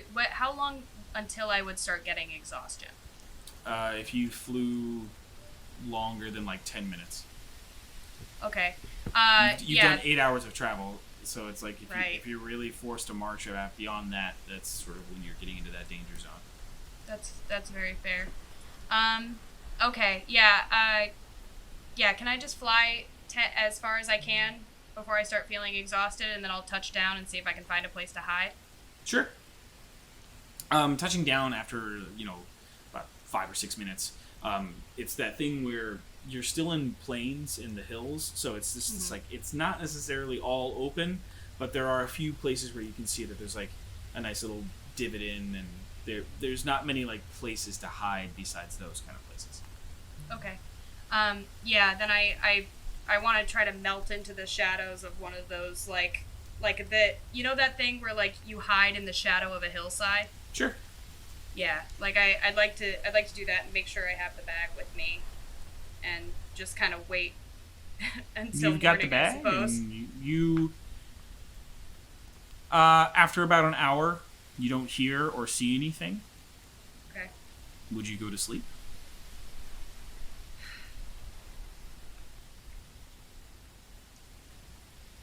And if I go any further, I get exhaustion, right? If you move any more than this, yeah, you're gonna get it. If you start doing another like travel, yeah, you'll start to take exhaustion. But Okay. You can stay awake for another hour before you really have to fall asleep. Yeah, maybe I'll watch for the extra hour until like I have to sleep, and then Sure. I'll sleep. Very easy to do. You wake up in the morning. The rain is still persisting. You don't have any of your stuff, so you did sort of sleep in the wilderness, but you are alive. Doesn't seem like the bag is still with you. Seems like everything is semi-copacetic now. Okay, I twist the lock, and then I do another leg of my journey. Sure. You travel for another day. Never mind. I realized that they could probably follow my direction of flight, but that's a retcon thing. Then I didn't say it then. I mean, you're starting a new day of travel. What would you want to do? I just kind of want to go a more roundabout way of doing it. So like they saw me go in that direction at least for 60 feet as far as dark vision goes, and so I'd kind of like to veer off not into the plague marshes, but like off the path a little bit. Maybe do an extra little curly Q somewhere just to make sure I'm not followed. You could add a day to your journey to try to throw them off your trail if they are on it. Yeah, because I know that I wasn't supposed to be Sure. seen, and I already broke the cardinal rule, so I'm trying really hard not to get seen again. Sure. I mean, yeah, again, it'll take you an extra day, but you are more than happy to it. Probably through that action as well, you've kind of guaranteed you don't see them, you don't see anybody kind of in this pathway after that day, and twisting the lock again before you go to sleep. The rest of your, the next 3 days of your journey are met with very small trouble. There's a few things that you have left, so I am going to need one thing from you. I'm going to need a survival check because you don't have any of your rations. You don't have any provisions. Yeah. So you're going to have to hunt for food. Okay. Yeah, I could do that. Just for one of the days, because then you actually are able to make it to a town, and you I spend a still few have my copper, money. and you I always got that money out. It's just that for the one day, it's like, are you gonna? It's a natural one. You don't find anything to eat. You basically starve for an entire day, and there's barely any water, and so it's a very rough day. The bag is also, having to be tied. It's the most uncomfortable day. I am a when city bird. When you actually get into your Port Carrock, you are tired, dirty, hungry, and thirsty. I go to the nearest inn, but a regular inn, not really a shady inn. I mean, you've never been here, but sure. But inn. yeah, I don't know if You shady go to a is. place that doesn't seem shady. I get it. Does it look like I'm gonna get stabbed in here? No. Then maybe. It's fairly simple. I mean, a lot of people. The Port Carrock itself is more of a. It's a nice little town. It's a bigger city, like a port city, obviously, and it's built a lot more structurally up in this area. It's a lot more like crags and things like that. So there's not as much fear in the marshlands and things. So you don't have to build so much out. Mm-hmm. Okay. You're able to get a decent meal and some water. That's the big thing. Is there a place I can kind of clean up a little bit before I? Yeah, it would this? probably be at the same place. Yeah, the inn would have capability Yeah. of doing something like that. It's like a. Yeah. You get all clean for your. Drop off. Yeah. And I would like to go straight there because I'm already a day late. Certainly. As you arrive, you come to the. The Golgier estate. It's this nice sort of. It has these wonderful parapets. It has this beautiful sort of masonry work throughout all of it. It's this very beautiful sort of white sandstone type decor mixed with this gold inlays and sort of this one beautiful astronomy tower. You can see that it is open, as well as it has this giant telescope sticking out of it towards the south end of the building. And as you enter towards the gates, you have a couple people that are kind of standing guard. They've got these shields with the emblem of the Golgier family on it. It's this sort of griffin wrangling with what's it called? With a hydra. Ooh. Lots of heads. All right. I'm just gonna walk up. Can we help you? Politely. Yes. I have a delivery for Lord Golgier. Golgier. I'm trying to say it in her accent. It's so hard. Golgier. What's you see him eye the bag and he's like, oh, good. We were expecting you yesterday. Yes, yeah. He'll be in the tower. We'll direct you over. Yeah, they call somebody over and they take you through the house. It is lavish as hell. It has gold tassels on its gold tassels kind of lavish. Like, this person very clearly bathes in the blood of babies because He's they the can worst. afford it. Yeah. He's the worst. I see that I disturbed Miles. I'm sorry. Do the rich do that? I mean, would Michael if J. I- Fox does. I don't know. I would if I could afford it. Make your skin real soft. Baby soft.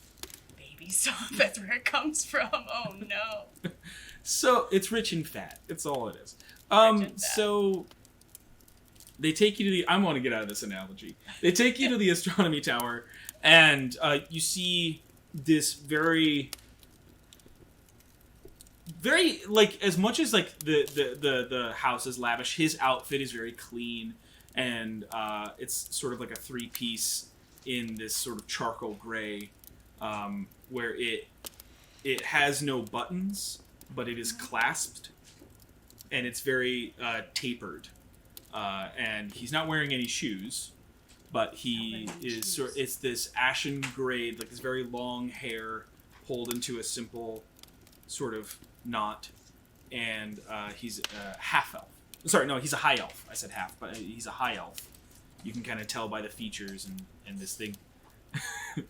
And he sees you approach. Oh, yes. Wonderful. You're a day late. Good to see you too. Here is your thing. And I'm just gonna put your thing down. That's mighty kind of you. You have been turning the dial, yes? You were told about that? Yeah, It's every 12 very hours. important. Good. Good. Were you, perhaps, did anyone accost you along the way? I have heard from some of the others that there were some people trying to...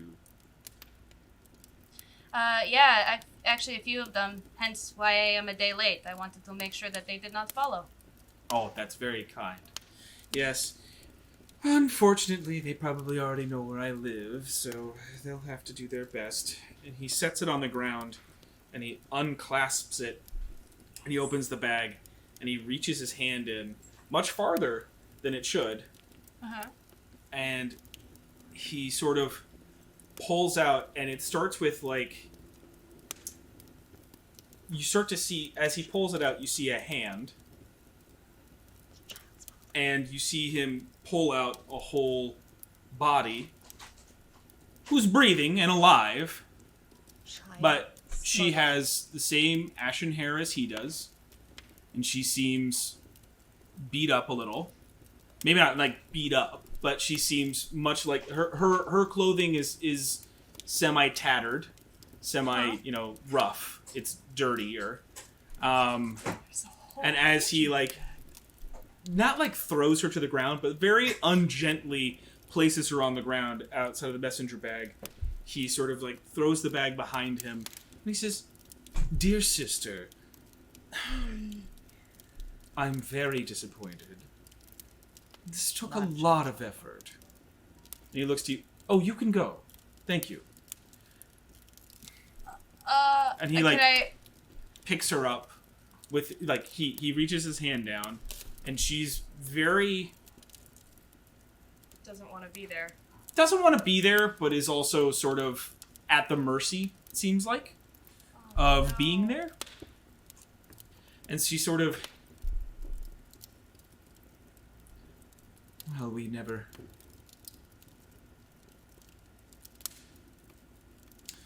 get to see all of our dreams come true, do we? This is Ruby. It's like, your room is still the way you left it. I just couldn't bring myself to do anything about it. I said you can go.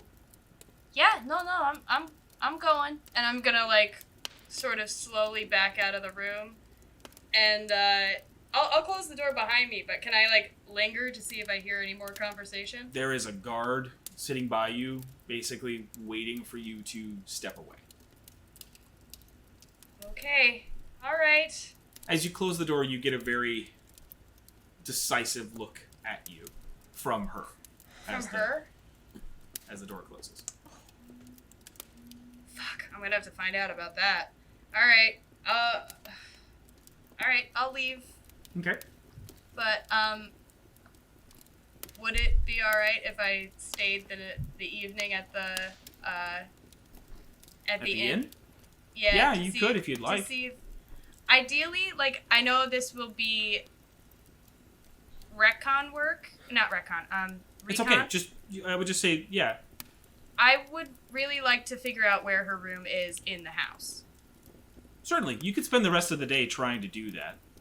Yes, please.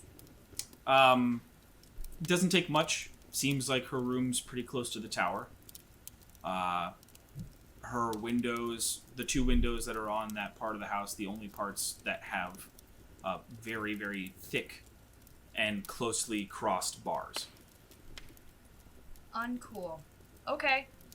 I'd like to wait until nightfall, and then I want to see if I can sneakily get in there, get up to that window, and talk to that girl. And that is where we will take our break.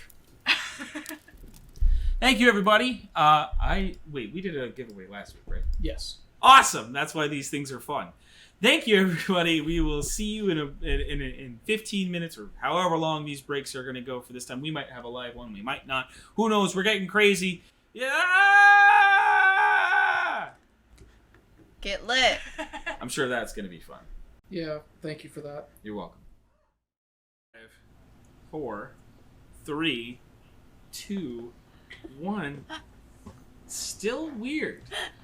Why is Hello, that weird? everyone. It was one finger. Well, no, you went 6, 5, and then you went all on I gotta one keep you hand. guessing. She said 3,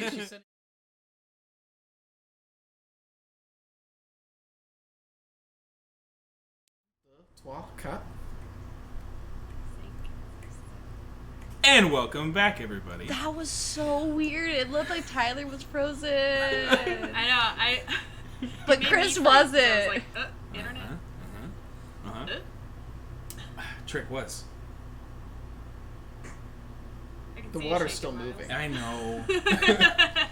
Sorry. It's a good shout, though. Here are the natural ones. We like to have fun. We have fun. We have fun. We have fun We here. have fun, I say. And as we're coming back into our... Oh, Miles. I mean, we have fun in a nice way. We have a fun in the way that we like to have fun. Now get back in the fun mines, Miles. Get back to work. Go get us some fun. he's gonna go find the fun, everybody. He's finding the fun. Where is the fun? Fun where you at? Okay. I'm gonna get the fun mines. Yeah. It's long hours, but rewarding. These are not as bad as the fun mines.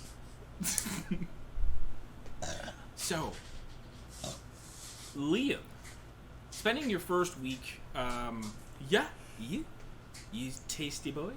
Was that weird? Is that bad? Like his arms. Do you want to show Liam? You want to? Do you need to? Is he just right in your? Since you came along, He's on my liked tweets. you I can tasty do it. boy, tasty boy. I believe in miracles. Stop. Hammer time. We Stop. Hammer fist. Art. What? I want that to be art. It sounded like all we heard is like we just heard you go up and just like fart is what we heard. That's exactly what it was. But I did say art. No, It definitely sounded like fart. just running up to the mic, fart. You're welcome, y'all. Oh, this is. I also realized I don't have to go to the mic because the mic is right here. I'm stupid. I roll my dice. Roll my dice. So, Liam, you are starting your construction of the materials. Of the door frame. You sort of spent the past week breaking into your bank account from Barlow. Which keystone? What kind of gem would you have designated for the keystone? What gems did the other ones have? That's a good question. Oh yeah, you know what? I don't think I put that in there. No, I just didn't put that in there. That's the thing I forgot. I just know what it costs. It would. It seems like it's an array, right? There's a ruby, there's an emerald, there's a sapphire. It seems like the actual cost of the material, and the rune that's etched into it is a bit more important than the type. In the magic that you see, it seems to run along with the right side frame logic of like it's about the attachment to the thing rather than having to be a specific thing. Right. And knowledge, I should actually know, what color is the stone underneath Harrow? It would be that's enchantment, so that should be purple, I believe. Cool. Then I'll probably use a purple stone. Sure. Something big hefty amethyst. Yes. How big would an amethyst have to be worth 500? 500 gold points. Probably. Yeah. Probably. Rad. You know. My backup was citrine, so it would have been remarkably similar.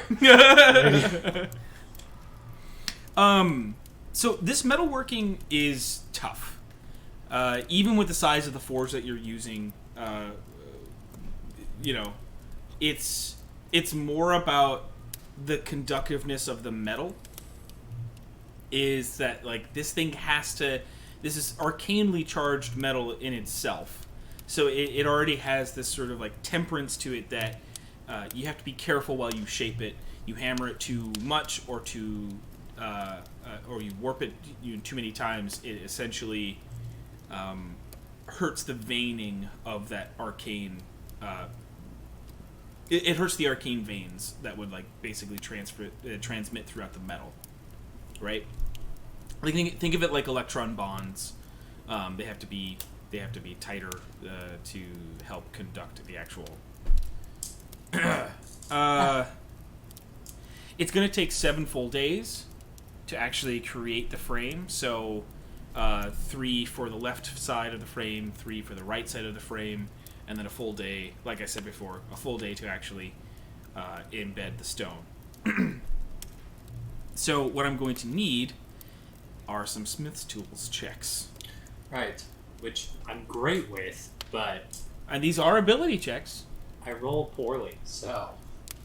the odds of me rolling 7 times and not rolling at least 1 critical failures, not likely based on my track record. Critical failures really only count in attacks, though. No, but it would still, at that point, it's a 12, which is below the DC. Yeah, let's start doing it. But So again, they are ability checks. Wait, yeah. So I'm adding my Smith's Tools ability, right? Yeah. Oh, But I guess I'm just trying to say, like, doesn't Flash of Genius work on ability checks? I think so. Let's find out together. If not, he shouldn't have been able to give it to me on that ice spear. Right, so I can give +5 5 times. But that's also day. per day. Yeah. Oh, yeah, so I'm gonna do that. It ain't as hard as I thought it would be. Yeah, so I'm gonna use my Flash of Genius for my first roll. Okay. Sorry. You better be. Skills. I'm pretty sure you get Roll. a +11. Huh? Yeah. I hit the button. Roll. Shake it. Do what I tell you. I've made a mistake. It's not a good idea. Oh, it's rolling. Oh, it rolled. What did it give me? 17 +5. 22. 22.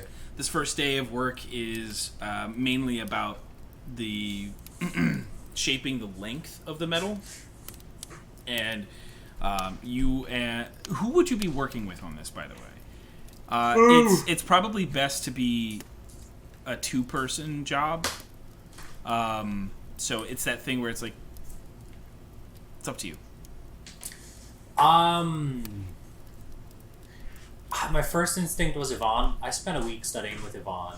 And at this point, we were outside of what she had known from the start. Like most of what we learned together. Mm-hmm. Whereas, like, my dad has been using this forge that were the actual tools that I'm going to be using for years. So I think I'm going to have my dad helping me. It's a good choice, yeah. He's sort of, like... There's good portions of the day where it's just kind of silent work of the forging and letting the metal cool, as well as... and every time that you let the metal cool, it always... Like, the metal itself always has this sort of... it feels cool to the touch, even after having been in a forge for like an hour. It's this weird sort of conundrum that it just kind of perpetually feels cool. It also is what takes longer to actually get it to to get into like what's the term? Like getting it hot enough to actually shape it is somewhat of a difficulty, but once you start getting it done, that whole day you're able to really start getting the lengths of the two metal pieces into fabrication. Let's go ahead and make a check for the second day. Oh, it rolled quicker this time. Nice. 35. I rolled a 19 on that one. You know, honestly, man, this day is... There's something that you learned about that from that first day of working with it that just really... You shave off an entire day of work. There's something about how you and your father are just like getting through this thing that just... Yeah. I guess I also want to say that go ahead and make your next checks. But if there is anything that you wanted to discuss with him, or if there's anything that you wanted to talk about with him during these moments that you actually feel like discussing, we can do that. But we can make your checks first too. Like we can make your checks and then have that discussion. So go ahead and give me a check for the third day. 26. Okay. And for the fourth?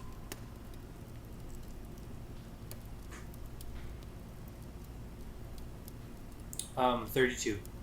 Jeez. Listen, if I could You're if I could just be a craftsman in this game full time, I'd do great. I'm built for it. That's what I'm good at. But this is the thing.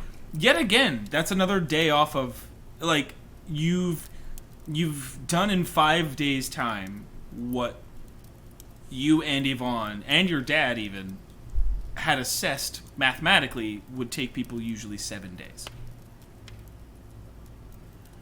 And at the end of the process, you have the gemstone ready to be placed.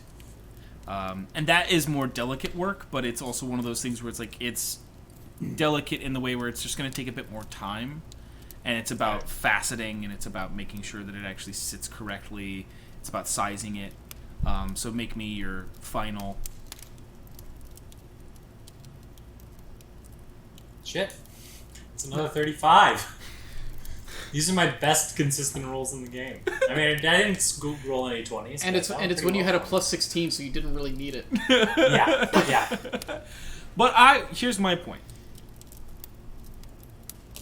It sets with it, like, you measure twice, you cut once, but it fits like a glove. It's this thing where, as you set it in as well, and you place the facet into, like, the there's, like, a clipping portion where it kind of rests the stone. There is this tiniest thrum of a vibrational sort of like, you know, like the tuning forks, like as you place the gem in, that sort of sound, resonance hits through the steel frames, kind of putting an end cap to the tiring work. It was tiring work. You then sleep for the next week. I think I just might, maybe after we're working the last day, sit down, have a beer with Dad. I think I just want to like chat with him a little bit about, so I mentioned briefly like potentially making an artificial fishery here in town and having that be where the door leads to, for several reasons. So I might just talk to him about like, what he thinks something like that would cost, where he thinks it would be a good spot to put it, that sort of thing. Just like chatting with him a little bit about, like, he's been running a business in this town for a while, so he seems like a good person. he would probably the south side of town hasn't had no businesses for a while, as well as it's I wouldn't want to say prime real estate, but it's certainly cheaper. And you can probably get something around there for less than 10. Right. You could put down that, Okay. and you can get a sizable place, something a bit more better equipped than this. Probably run you an extra 10 to get it moderned, but it wouldn't be tough. It wouldn't be tough to do. It just takes some time. Yeah. And then we'd have to set your business up. Yeah. You certain you want to open one up here, son? You're certain you want to set something up here, though? I think so. I mean, I've always thought about opening up a shop. I got family, friends here. Got a reason to be here. It works. It's not like I couldn't travel still. That's the point of this thing. But like, it gives me a reason to be in town. I'm not just checking in, making whoever's in charge suspicious. It'll be easier to. It'll be easier to be heard if I'm a pillar of the community. No, it's a fair point, son. As well as, it'd be nice to have a artificer on this part of town, on this side of the country. Which makes it a great place to open up. You got Less, those. competition. Yeah, you got that guild to make stuff for. So, might as well have a shop for it. Well.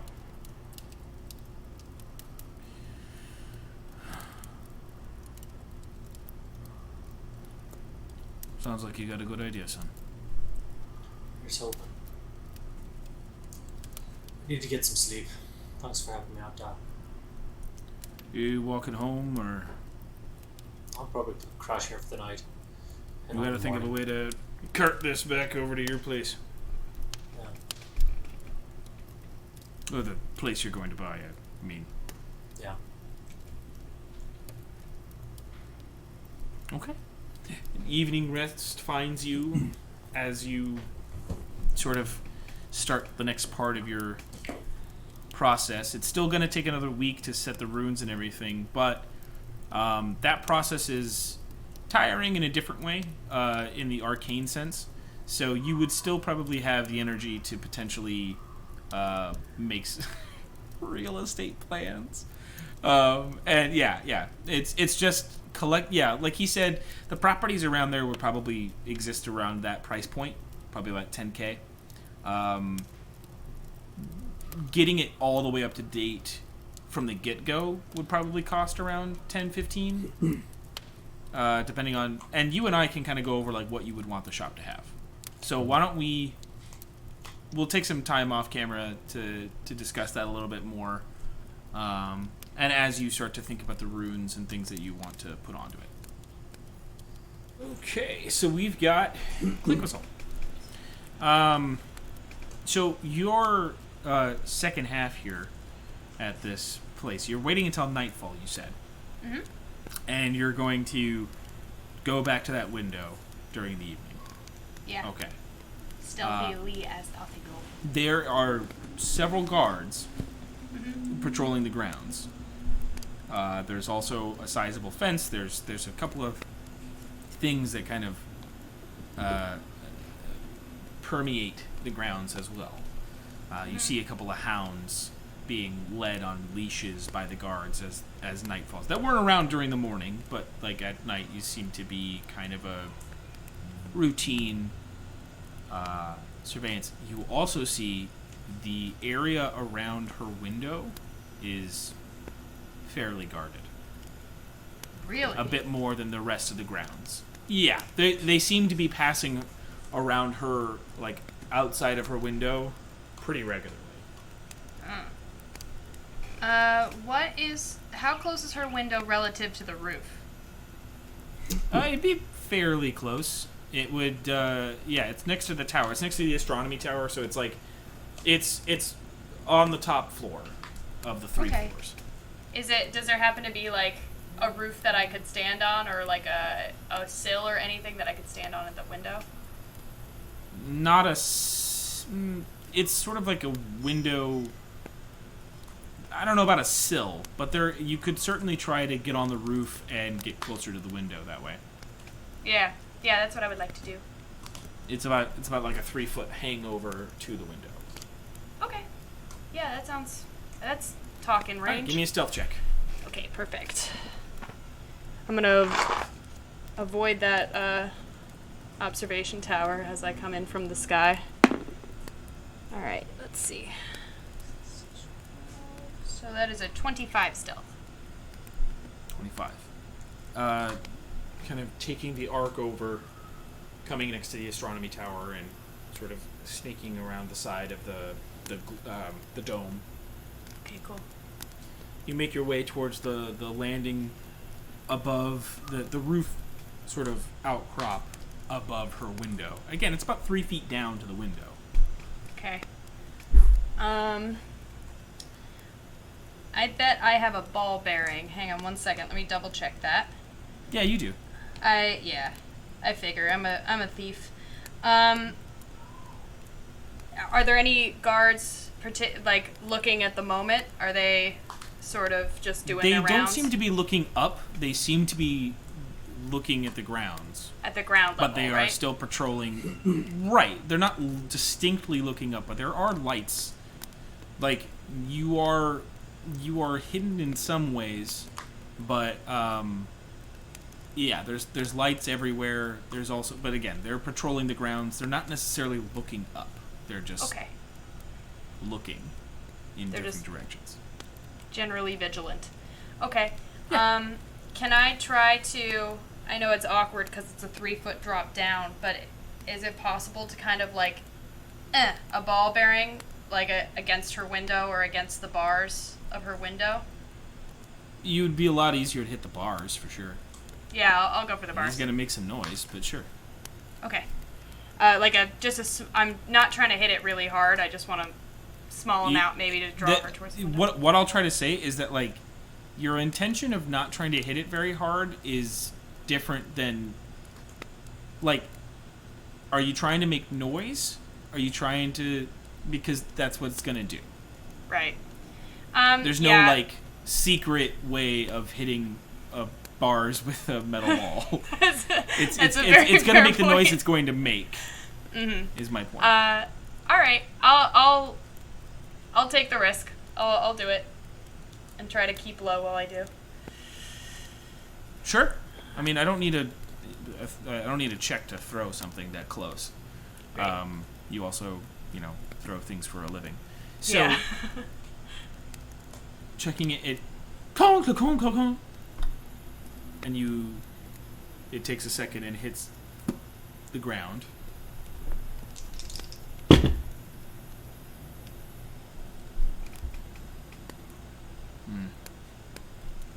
They don't seem to notice. Okay. Can I see if she came to the window? It's an odd angle. Mm-hmm. After about a minute, you do see a sort of shadow, like the light changes as if somebody's there. You can't really make out figures. Again, Right. You're kind of looking at it like this, and if you're trying to stay hidden, you're kind of you're peeking out in a way that is like you're seeing it's like seeing a window like that. You know, like you're really only seeing part of it. Right. But you can tell somebody's by the window. Okay.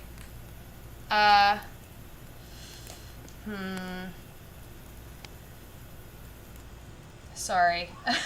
I'm trying to think of a way to, like, talk to her without the guards noticing. I don't think I have a pen. I never have a pen. I could write another blood note. I'm good. I guess as quietly as I can, I'm gonna be like, "Milady?" There's no action. If it's you, knock once.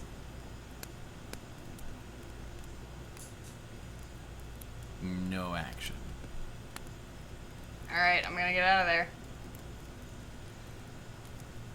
I guess. I mean... Okay. It's up to you. All I'm saying is, like, it doesn't seem like a response. Not like the shadow hasn't left the window. It just there's just no response to that question. Okay. Alright, then I won't leave quite yet. Maybe I'll If you can get word to the inn, I might be able to help.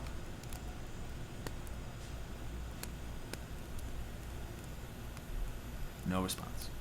Nothing? Nope. I mean, nothing yet. I'll wait for a couple minutes. And the shadow leaves the window. Fuck. Okay. I do want to wait, like, maybe one more minute just to see if she comes back with, like, a note or anything. But if not, then I'll stealthy my way back. You see the shadow return to the window. Mm-hmm. And the window opens, but other than that, nothing. Okay.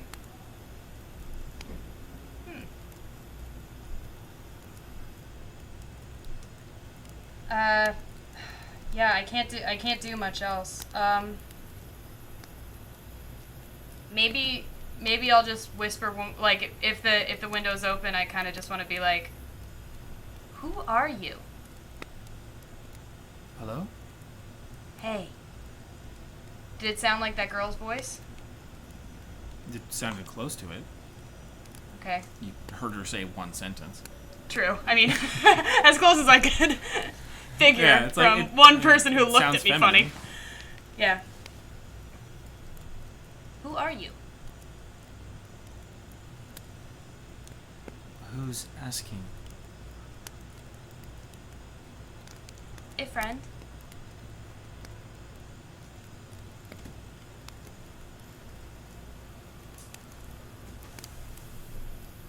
Well, friends don't usually talk to me from my roof.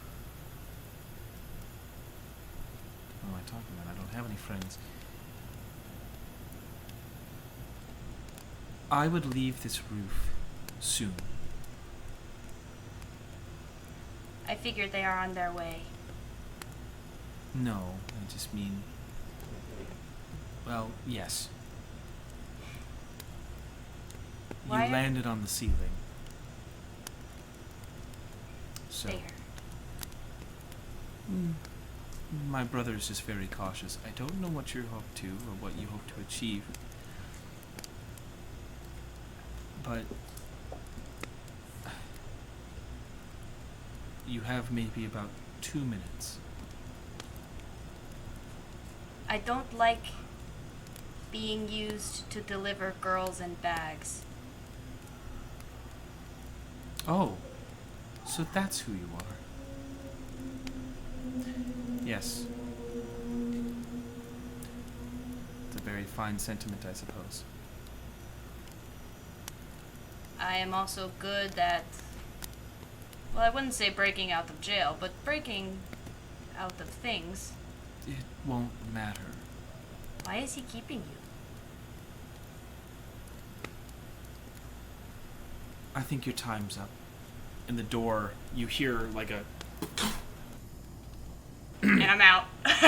Lily goes here as you... Roll me another stealth check. Yeah.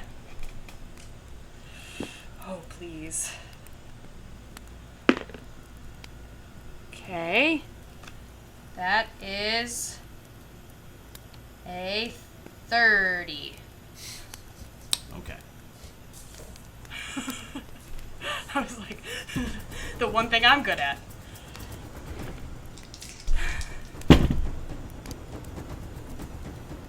Wow. Double 20s all the way. Wow. Am I fucked? I just really didn't expect to roll that. It is a natural 20. Wow.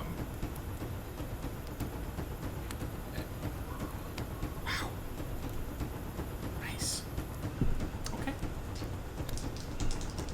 As you leave the roof of the house, this dude's house is awesome.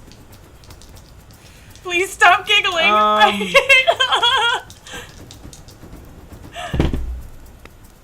You said 16 is your armor class, right? Oh, fuck me, yeah. Okay. The shrubbery and bushes near both that kind of skirt the outside of the house as well as the outer the outer walls, the inside and the outside of the outer walls, spring to life as it rips out from the ground essentially and grabs you. And you are 30? entangled within this mass of bramble and thorns as it starts to tear at you. It's this giant amassing of vines and... yeah. So... Am I able... First... Okay. Oh, no. Yeah. That was... yeah, okay. Grab the right one. And then... ooh, ouch. Go ahead and take 22 points of piercing damage as the vines and the things are slashing at you. This is a very, very, very advanced creature. And it has you currently, but it's not grappling you. Okay. It is surrounding you. Am I... And you are hearing the guards start to dictate. You're hearing the dogs go nuts. You're hearing... I mean, it ripped out from the ground to latch onto you. Right. Can I hit the button on my dagger vest? Yeah. Okay, great. Just remember, I do want to say one thing. Just remember, the daggers don't get put back inside by using this function. Normally, when you throw them, they come back. This function shoots them all out, and then you would have to collect them. You can still do it. Okay. Just wanted to warn you. I mean, I'm panicking, so yeah. You hit the button. I'm surrounded by shrubs, and I hit the button. Yeah. All right. Go ahead and make me. God, you had what? 8 daggers? I have 1, 2, 3, 4, 5, 6, 7 daggers. Make 7 attacks. Great. Was it 29, 30, 31, 32, 33, 34, 35, 36. 36 points of I damage. thought 29 was low. 36 damage. As it sort of like, gets the things out of your way. Mm-hmm. That was your action. It's still a mass of branches and vines and all these things, thorns reaching out for you. Okay. I would like to use all the movement I can and dash. I want to get the fuck out of those dash. vines. What? Okay. Yeah. Okay. And You want to dash? oh shit! Disengage. Just need a choice. I want to disengage because I don't want to take an opportunity attack because they hit hard. Okay. Then that means you can only move 50 feet. 50 feet. Yeah, I have to do that. This is this is essentially what amounts to, in its entirety, a huge creature. So it would be able to reach me. No, I'm just saying it's huge. like 50 feet long. Again, it's a whole mess of the brambles from the lawn that has risen up into it's kind of like a snake like worm thing of these vines and thorns and things and brambles. Okay. And so it stretches towards you, and it only just can catch on to you if it can. So it's going to try to make its attack. All right. But it seems like this is about the extent of its reach. And can I uncanny dodge him grabbing me? Uncanny dodge is used when you take damage. It's only damage. Okay. Sorry. Yep. Making sure. No, it's okay. No, you're making sure. I don't mind. Try not Okay. It only hits you once, but go ahead and make me a strength saving throw.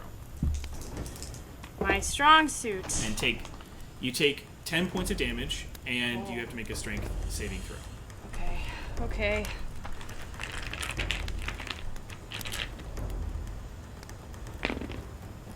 Oh, it's a natural 19. I don't get any bonuses to that, but I take an extra 10 points. Yeah, you take 10 points of damage. Piercing. Ouchies. Okay.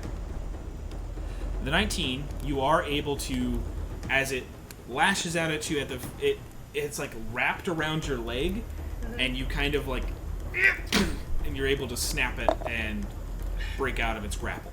It is your turn. Great. I want to get the fuck out of there. I would like to move as far as I can and dash. When you say get the fuck out of there, what does that entail?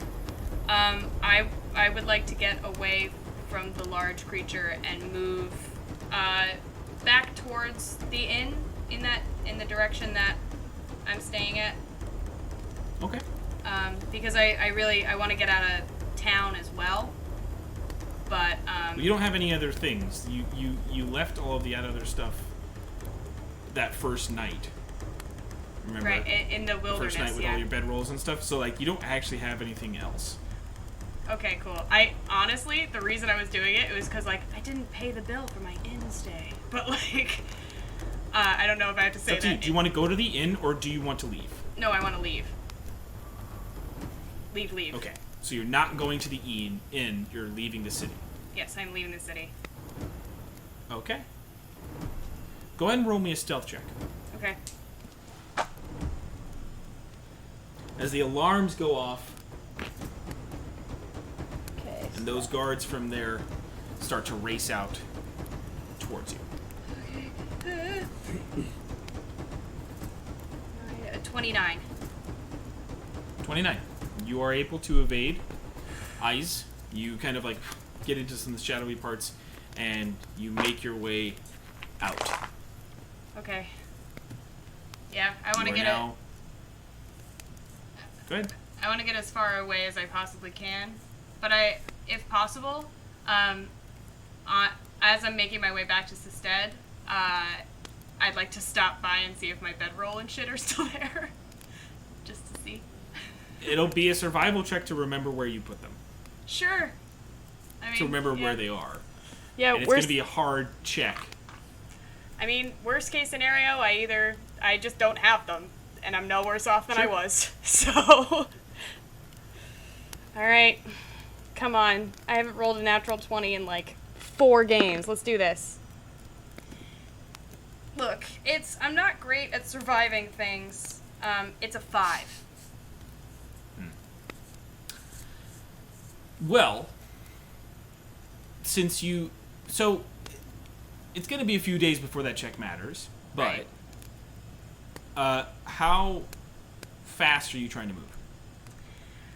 I'm trying to move. I think the first How day. much distance are you trying to cover before you stop? Because this is the night that you got there that you had already traveled. That I had already traveled. Shit. Yeah, I'd like to travel as far. How far can I get without a point of exhaustion? Nowhere. You can leave the city, and you can maybe go 10 minutes before you're already exhausted. Right, and I'm so. Yeah, the 10 minutes isn't that far out from a city. No, it's not. It's really not that far. I definitely want to go I'll go 2 hours outside the city. Okay, give me 2 Constitution saving throws. Okay. To resist the effects of exhaustion. Mm-hmm. All right. So the first one is an 18, and then the second one is a 13. They both succeed. Really? You're able to stave it off. You're able to tough it out, and you get about 2 hours out. It's still not that far, even with the speed you move. It's not a lot of distance, but you're back into at least the plains, and you've exited the main road. Okay. So. Yeah, if I could find some tall grass in the shadow of a hill, I'd like to lay down for a little bit. Sure. It's Yeah. not the shadiest or the best hill, but you make do. Yeah. Just press myself into those shadows. Right. The trip back home is gonna have to wait. So, Setlali, in your 3rd week, you have you've taken this time to do some trials, and through those errors, figure out that there is sort of a barrier to how much you can do while here right now. It seems like the time that Philip has spent doing the vibe checks and all these other aspects and how long Liam spent learning his magic, and the same thing for Nameless, is that it's there's something to that, and while you have had many lessons about other areas, this is certainly still new. So what would you like to do? I will go to the Expanse. Because Because what? Yeah, because if it's not working outside of the Expanse, then I would like to try it there. Okay. Yeah. So you it's funny too, because this is at a time where Liam's been working, everybody's kind of just gone. Yeah, so you really do just have a lot of time to yourself recently, in the library with the kids. Oh, you know what? Yeah, that's something else we got to talk about after this.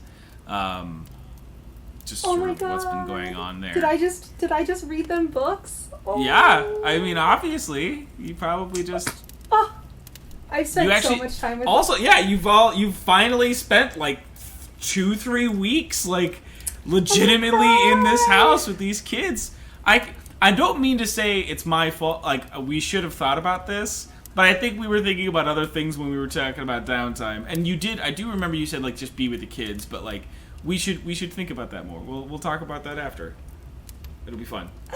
I finally got I give you to full hang license, out. really. I give you full license to Yeah, make whatever I finally got whatever to you hang out. want to Okay, have so happen. wait. Before the Expanse, I go kiss each one of their heads and tell them I love them, and then I go to the Expanse. I mean, probably the only one who's very against it is Hawking. He's just not. He doesn't want it.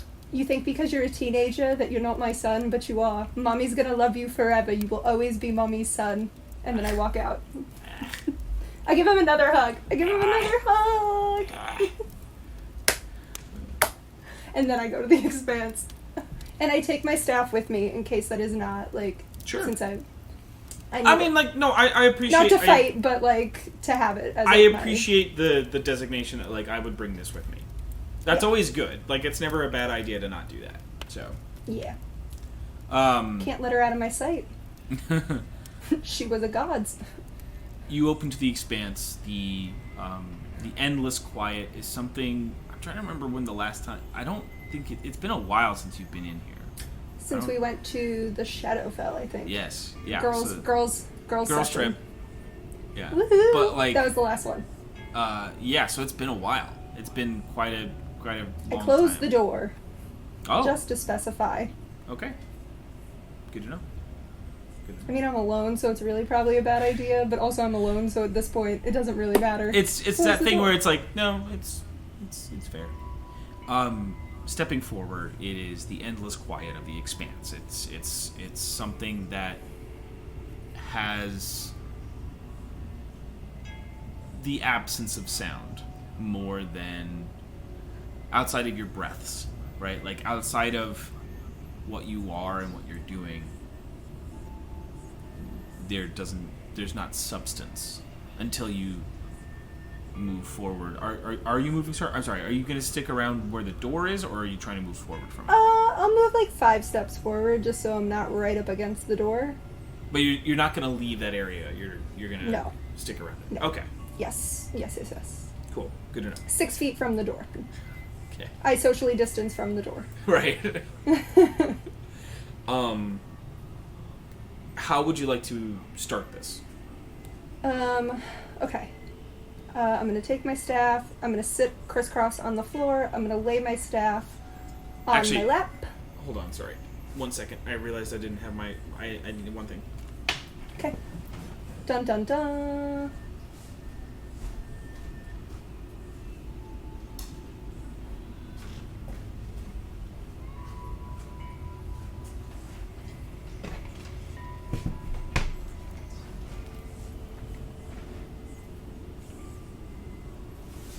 Sorry. Well, you're all good. Nope, just needed my notes. Just in Oh case. no. Yeah. Okay. So you're... I'm sorry. Can you repeat that? Yeah, so I'm crisscross on the floor, staff on my lap, like with my hands underneath it, and I'm gonna close my eyes, and then I'm gonna try to channel, like, through the staff, but to the point that Philip was talking about that I've been practicing on finding. Okay. To, like... When you say the point, you mean which point? Like, whichever part of, like, my energy is, like, her. Whatever energy in my body is Dolora. Yeah. To try to get her to appear. Okay. There And then I'm gonna are... say, pretty please. Yeah, through the week of training that you had done, there is part... Again, you've been hitting some barriers, which is why you've come here, but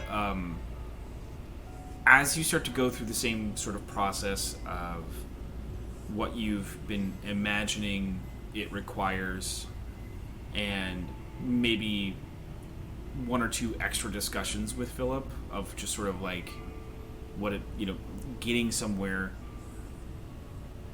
There's a moment as you are sitting with it and attempting to reach out, just even as a reach the point, reach out to the separation. Go ahead and make me a wisdom ability check. Ooh, sorry, this. No! That is a 12. Okay. The one thing that you do feel and what makes it hard to concentrate is that you're feeling a lot of energy. You're feeling the placement of multitudes of energy. So where before in your room, or like, you know, in where you were meditating, you had a much easier there was a bit of opportunity to feel the key, you know, feel the energy flow and certain bits around you. This is semi-overwhelming in its scope.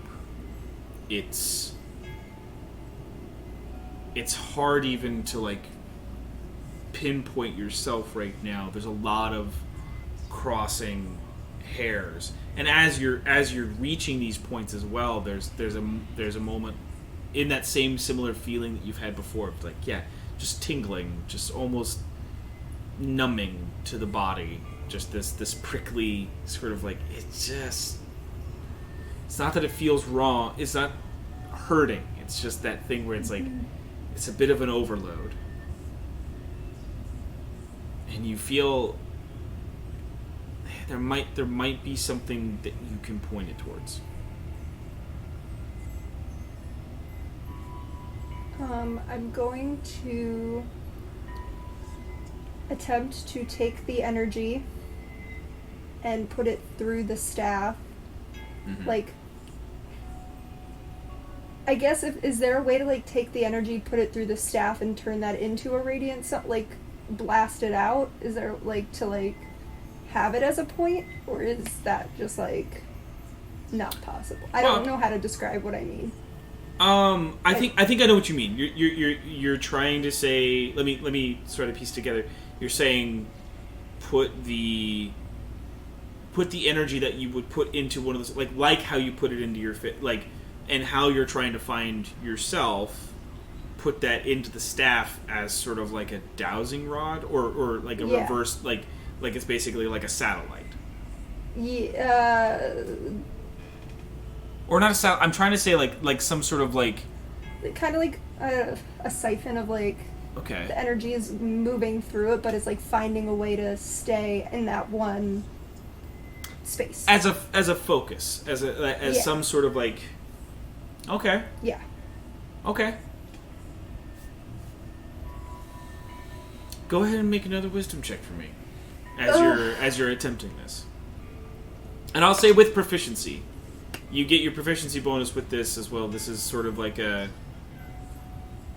You're manipulating it in a new, like you've got the staff, so like that is an easier conduit for a lot of this stuff. So 23. 23, jeez, nice. I got a 16. Oh, nice. Or adding my proficiency, so.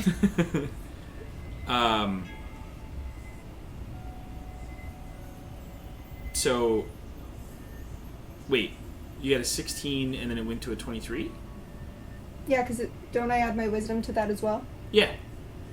So it's 16, 20 with my proficiency, because that's a plus 4, 23, because my wisdom is plus 3. You rolled 16. Yeah. Right. Oh, you thought I meant, no. I was missing it. 16. I don't, wow, when did your guys' proficiency become 4?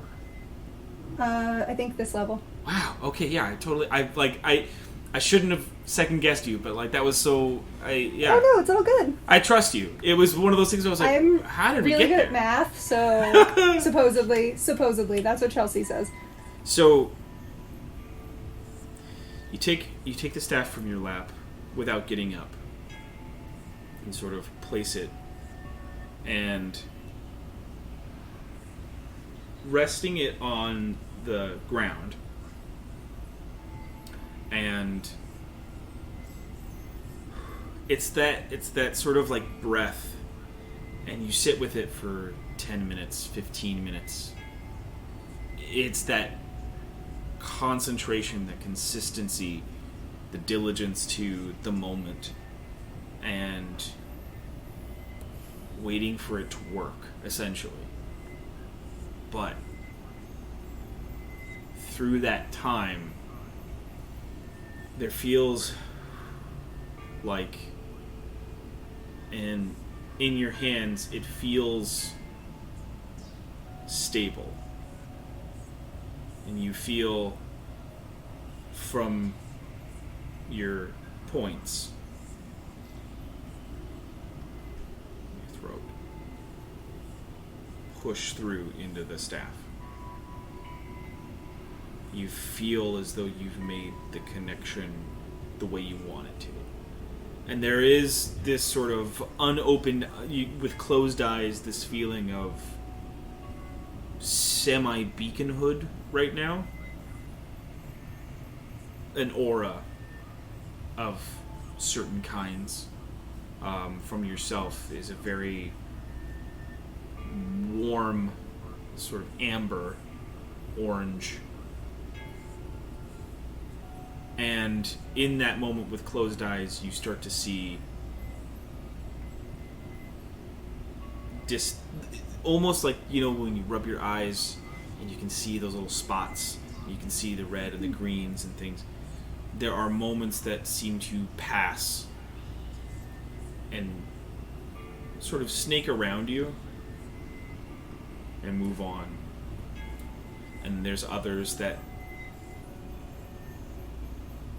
just kind of don't even pay attention to you. There seems to be, you can see a persistent sort of fog as well. There just seems to be this iridescent feeling.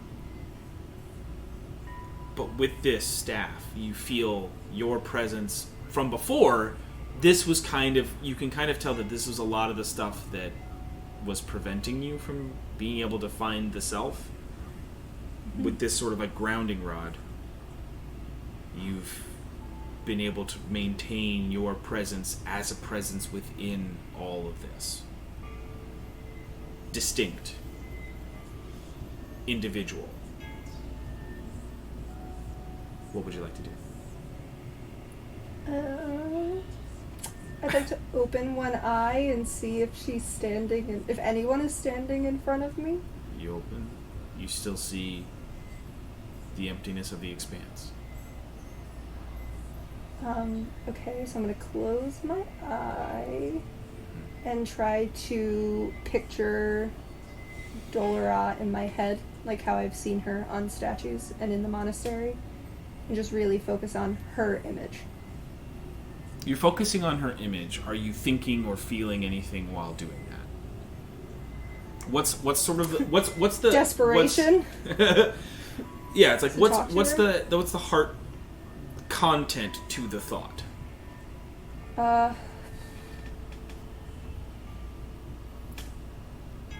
I'm nervous to speak with her, but I am very much in need of speaking with her. Mm-hmm. And I'm going to make sure that my love and trust for her is very much expressed in how the energy is being channeled.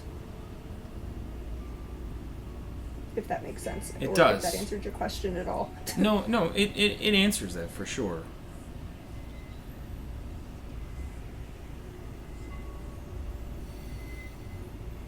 It's a similar sort of waiting period. You're kind of losing track of it. It's just trying to maintain both the concentration and the feeling. The concentration on the staff as well as the feeling pushing through it. And that thought seems to be pushing out of the top of the staff. It's sort of illuminating to the reaches. And this is just calming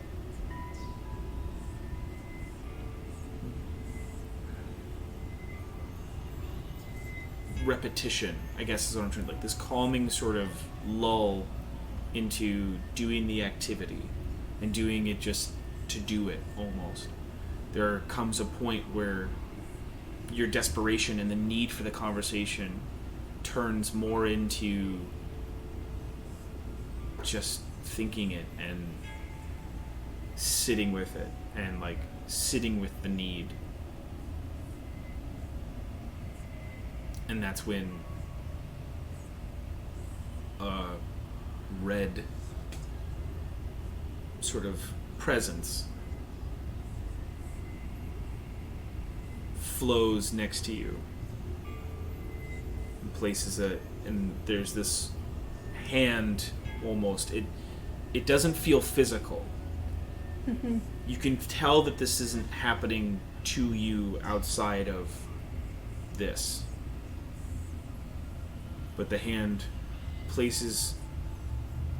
moves in front of you, and places both hands on your shoulders, crouches down, places its forehead on your forehead, and sits down with you, cross-legged. There's no features to it, but it is in some form a humanoid, and as it sits, as you with, again still eyes closed, like Yeah. as you feel the presence in front of you, there's a heart of just a bright light. It is contained in a way that like you can look into it, but it is also still just like white in a sea of red. Okay. I'm gonna open my eyes. You don't see anything in front of you. I'm gonna close my eyes. You see the red figure. Okay.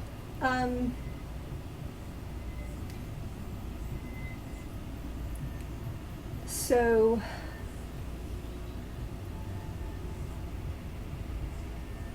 are you her?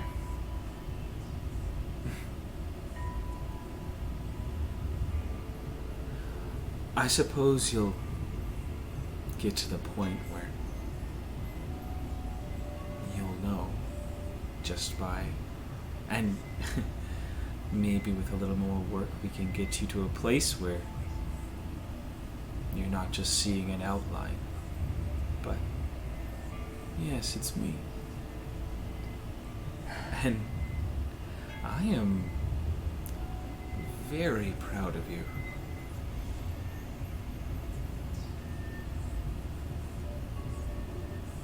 You are reaching into spaces that your teachers potentially told you were beyond you. You are showing promise. You're becoming everything I saw.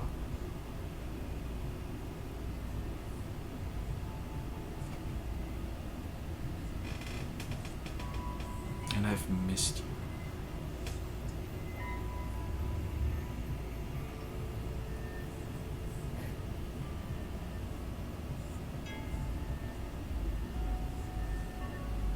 I've missed you too.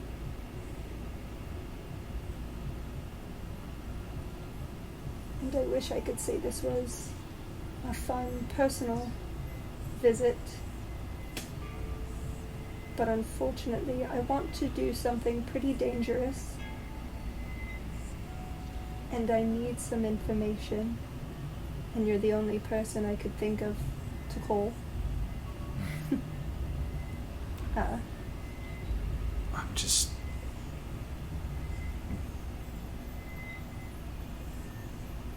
I'll do whatever I can.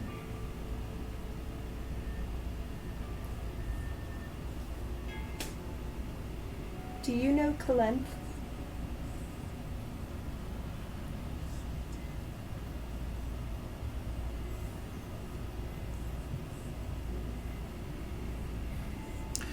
There are times that I remember very, very fondly. And there are times that I remember fleetingly. Kalenth is of the former.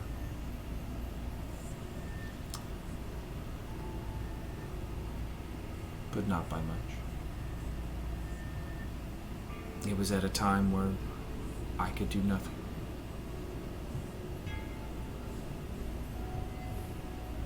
I know of them. And there are there have been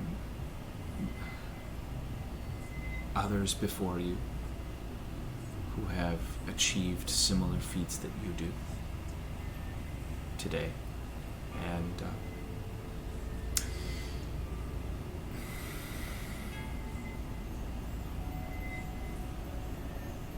there are always casualties in battle. And sadly, one of ours was gone, so yes, I do.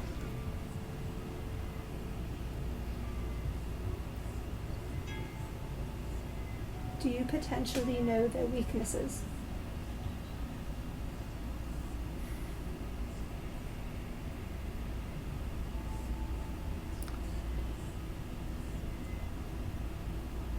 I struggle to help.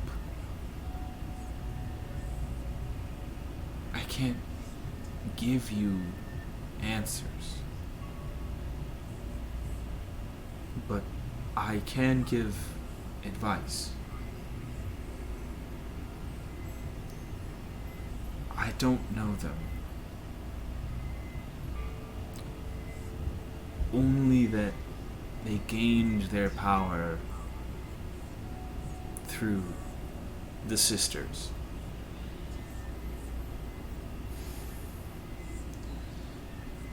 And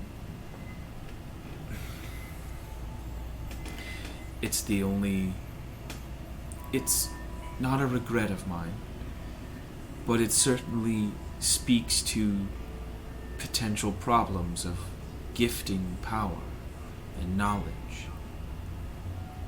What would you do with this information were you to know it? So, I haven't told any of my family yet,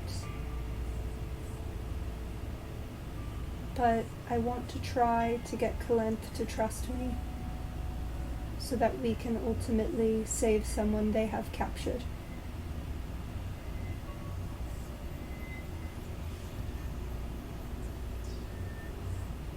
Selfless acts and acts of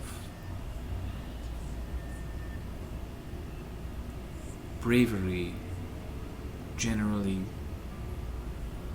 can go hand in hand, but I caution you, your path is fraught with many battles and many twists and turns, and that is not an advisable path.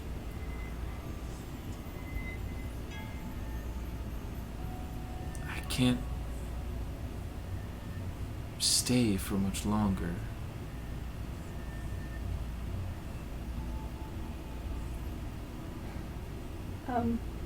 Okay. Then last thing, I was going to ask you more questions about this, but actually, I actually want to talk about something different. Can you? I mean, I'm sure you saw the city of Korhal while we were there. Is there any way you could help them?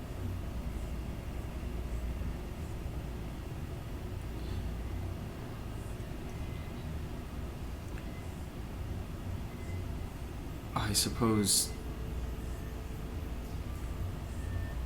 telling you this might damage what we have, but no. It took a lot to be here right now.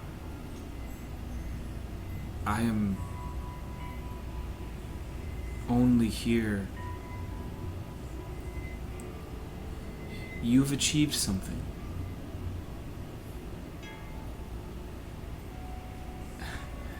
And certainly the manner in which you've done it is subject to why I can be here for as long as I can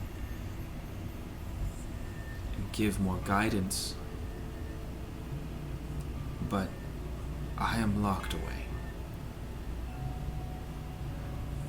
I am always with you, and I am happy to see your progress.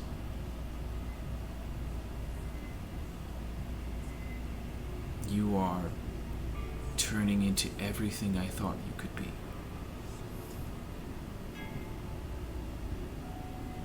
But I cannot help. That is for your world. It's why we gifted it to you.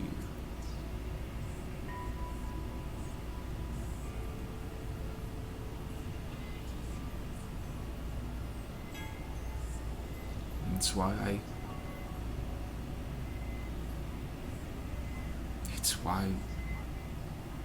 gave up what I did.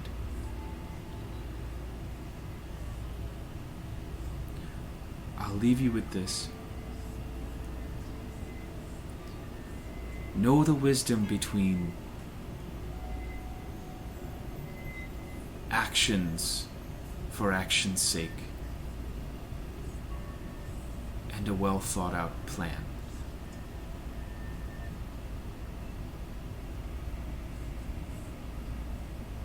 And the going on your own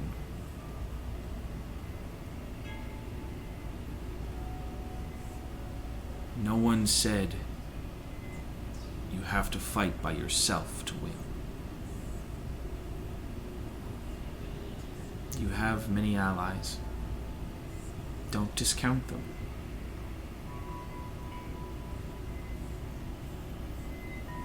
You must be firm. Do not back down. The only thing I know of Kalenth is they are not. The only thing I know about them is that I admire their will and resolve.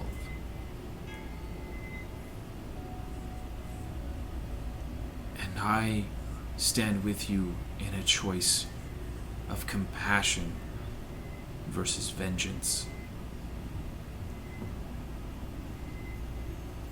An act of understanding. Trust that. Trust yourself.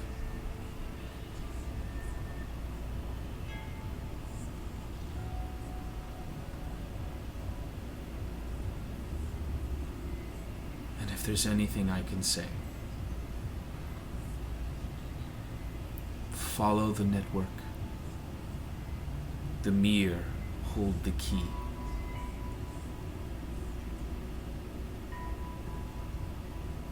She leans towards you. A gentle forehead to forehead again. And very softly you hear,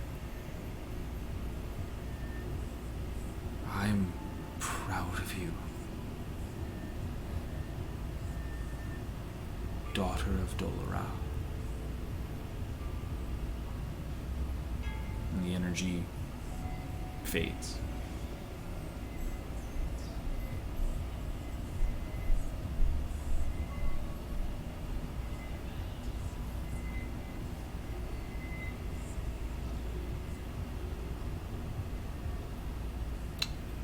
The staff is still, you're still kind of like concentrating and it's still flowing, so it's up to you if you know what you would like to do.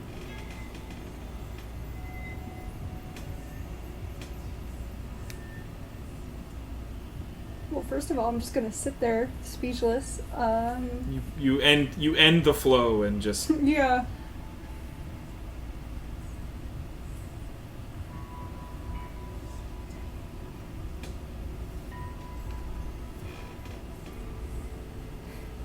I'm just gonna leave.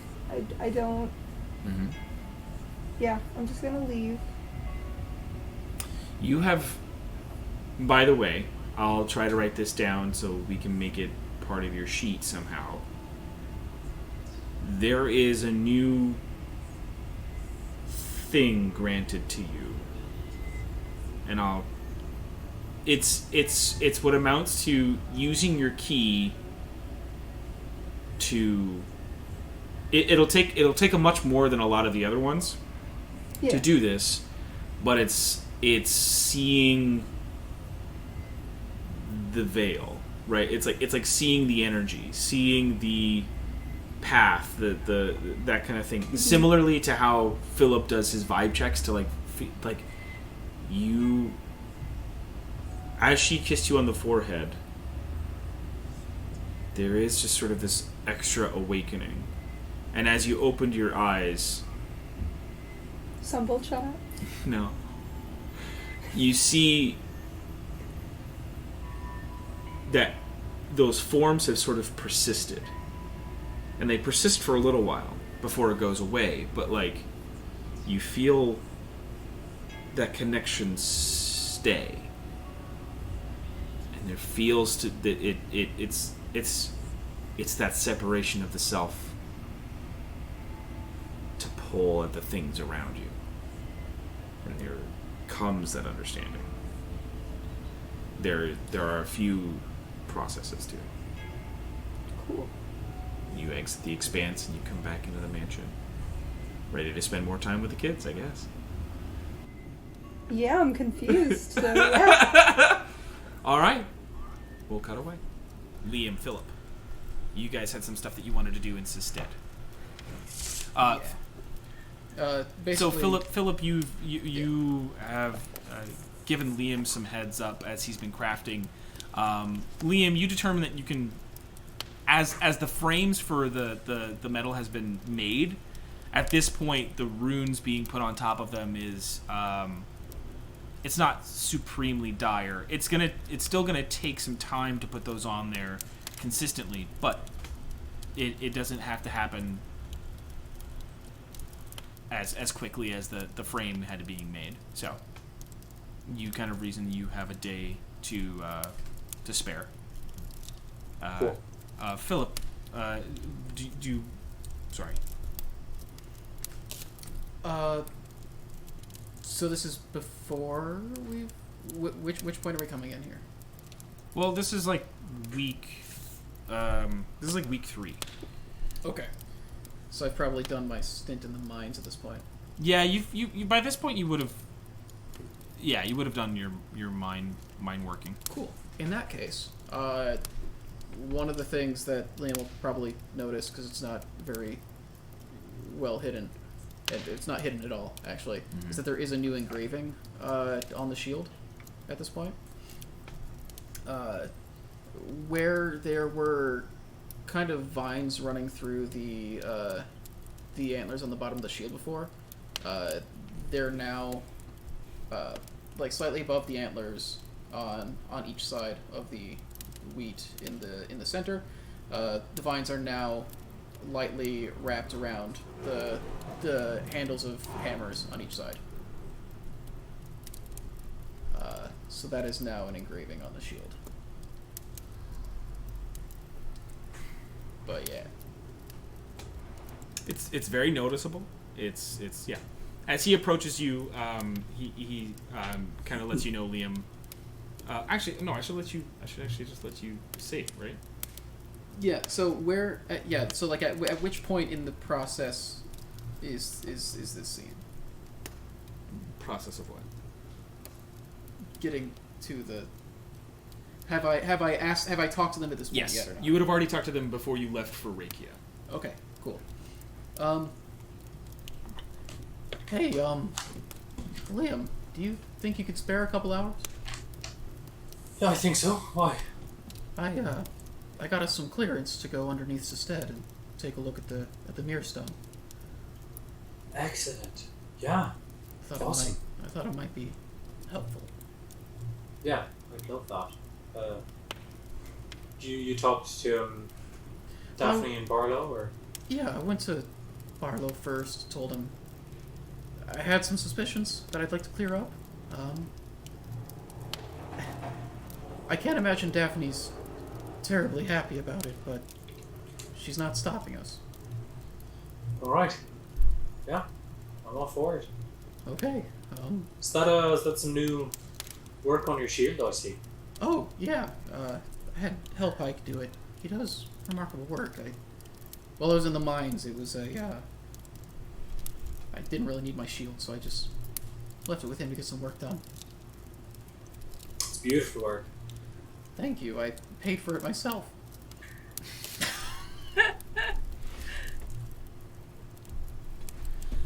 So, the trip down to the Mirrorstone in Sisted takes you to the tower first, and Barlow has sort of given you I don't want to say a code, but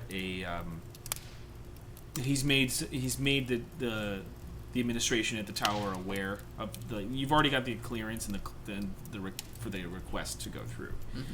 So as you arrive, it's very simple to get the I'm trying to say like the staff, but like basically the people in the tower at the base level help you get down to where you need to go. There are still guards at the door that leads down towards the Mirrorstone, and they open it for you as you sort of get to go down there by yourself. It's just the two of you along the long hallway, the long staircase, down into the depths of Sisted, old Sisted, the old buildings, the old pipes, and you see the leftover mechanisms of the oh my god, I'm forgetting, the Zealots of the Veil. Mm-hmm. So they never really got them cleared out of here. They're just... Well, not the bodies. I don't mean the bodies are still there. Right, but like they never really took all their gear out. No. They there's still like the machines and things like that have been broken down or like torn apart. But it seems like they've sort of let it fester as you enter the next part of the wall into the exterior. You start to feel the wave again. That hum, the thrum of a Mirrorstone that permeates and statics the air, puts hair on end, and you start to feel the waves hitting you evenly at first, and they start to come in faster waves as you get closer and closer to its presence, entering the room of the Borealis light show. And as you cross that threshold, it is overwhelming, especially in some of the ways that you guys have advanced since the last time you've come into this room. There is a certain energy to it all. And as both of you have also touched a lodestone before, there seems to be this sort of like sheen, and it's duller than it once was, but almost in a way where it feels like you're seeing more of it. You're seeing more, not cracks, but you're just seeing more into its depth. Before, it's usually too bright to actually be able to discern things, but as you look at it, it's dulled and it's concentrated, and you can see something flowing within inside of it, swirling almost a mercurial way. Right. Feels like years since we've been down here. Honestly, it does. But I guess it hasn't. It really hasn't been more than a couple of months. And some of those were only a few days for us. Yeah. Yeah. So, I completely forgot about the 4 months. Or 4 month in a night. The 4 months we lost in hell. Yeah. So, what are some of your suspicions? What are we going to be looking for, testing out here? Well,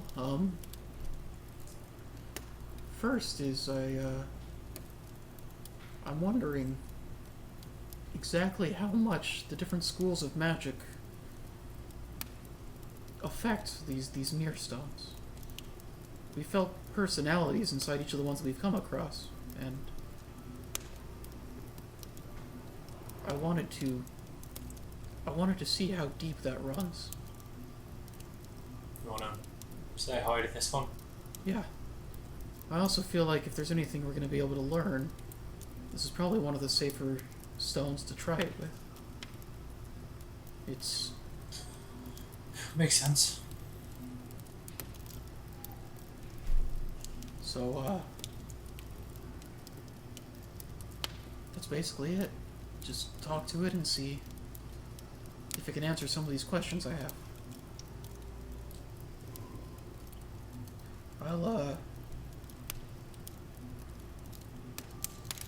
We should probably take turns just in case something happens. Yeah. Alright. You wanna Rochambeau for it, or You want to flip for it? you wanna flip Jesus. for it? Yeah, sure. Let's do it. All right. Philip pulls out a D4. You want odds or evens? I mean, odds. Alright, odds, you go first. Here's Snake Eye. Here's going to Snake Eye. It's a 3, that's an odd. Alright. Just keep watch. Oh man, this chair is so uncomfortable. I don't know how you did this, Miles. I'm using the one that you usually use. Dude, this one sucks. I'm sorry. Yeah. Yeah. Dude, it's awful. Gotta get better chairs. Yeah, we do. So, you step up to the stone. And you place your hand on it. Go ahead and give me a wisdom saving throw. +4. +4. Yeah. Because Philip's right next to you. Which I appreciate immensely. D&D Beyond cannot be frozen. Be nice. I'm going to roll for you. I mean, if you want, I can roll for you. What do I get to wisdom? Probably nothing. Here, just I don't- I can you check do? for you real quick. I think wisdom you need to saving throw? get... Yeah. Alright, +4. Yeah. That blows. Yeah, it's just +4. 7? Man, it really just doesn't work for you, does it? It's just... Maybe I should have gone first. Well, only I know what these checks are really for, so it's okay. What school of magic is this one again? This is evocation? I'm pretty sure it's abjuration. Abjuration. Because it was used to make the... that's something I would have told him, is I feel like this is abjuration because it was used to make, like, the defenses of Sestead, basically. I mean, what color is it? It definitely has the blue... Okay. Yeah, cool. the blue that you would associate with that school. Cool. As you place your hand... Dead. You feel that separation from the air in the room and into the sort of foggy white void. The fog itself is more of that lightest blue, kind of permeating everything. And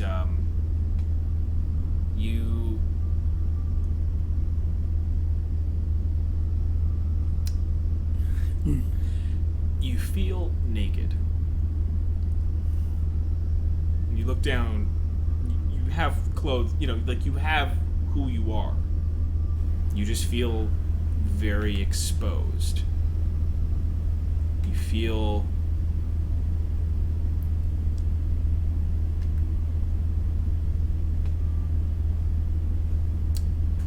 you just feel exposed is all. Not like you can't lie, not like anything, nothing supremely magical, just other than that. But you stand in the void. Anybody home?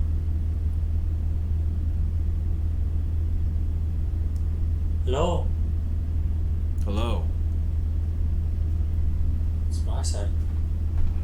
I'm Liam. I feel like you might know that for some reason. I do. That makes sense. Kind of. In this fantasy world we've created. No, I wanted to say hello, which I did.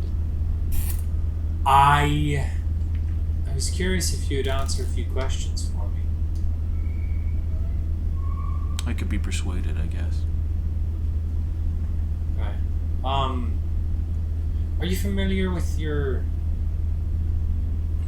other stones that are vaguely similar to you? My instinct is to call them siblings. Is that a concept you understand? Is that something you feel towards the other stones? Is that anything? I know the human concept of siblings, yes. I understand it.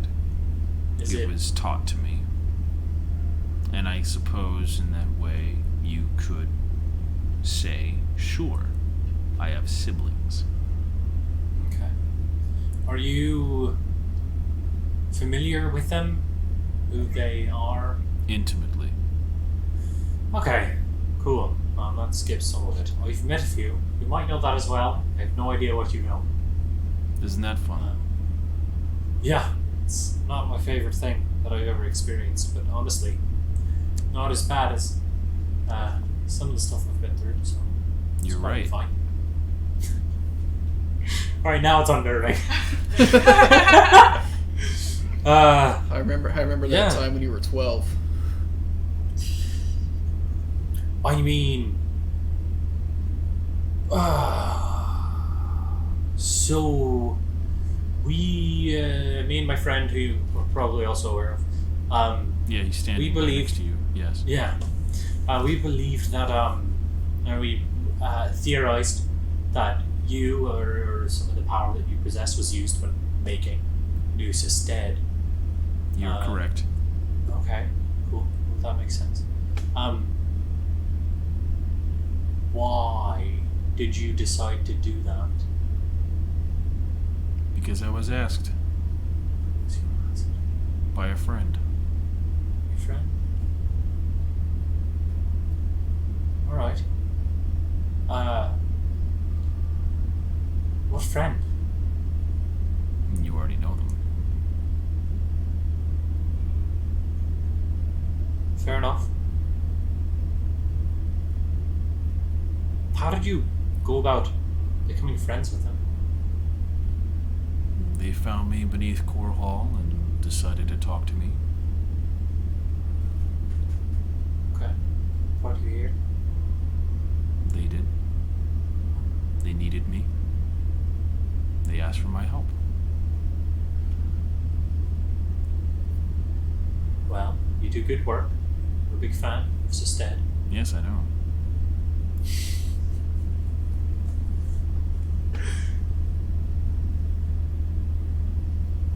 My question time. Sure. What do you plan to do with that mine? That...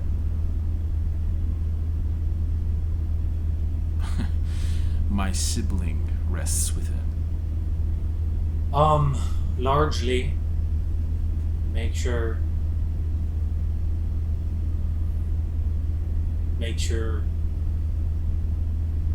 the power isn't misused. Mostly just protect it right now is the only plan I currently have. I see. And what is your plan? Well, you seem to have a few people not too happy with what you did there. With Well, the earth moves. The earth speaks. And I listen. And siblings talk. is the other rock enchantment? Is enchantment angry with me? No, not necessarily. They're sort of fickle anyway. Sure, that makes sense. Are you referring to the Knights of the Sapphire Heart? There you go. Okay. That makes sense. Do you know if they knew about the stone? About enchantment? I don't. Alright. It also doesn't interest me. Sure. Oh, did you have more questions? I'm sorry. In my head, I'm there a lot. You know that. Yes.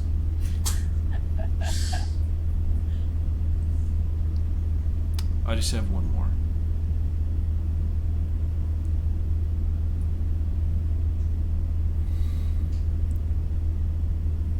What is it?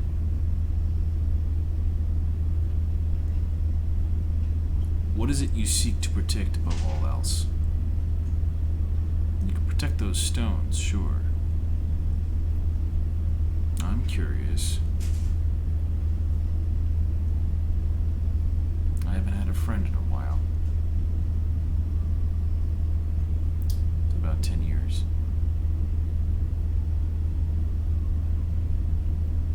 Oh, yes. My family. My friends. Mm-hmm. My hometown. The world. I tend to overreach on things like this. You know.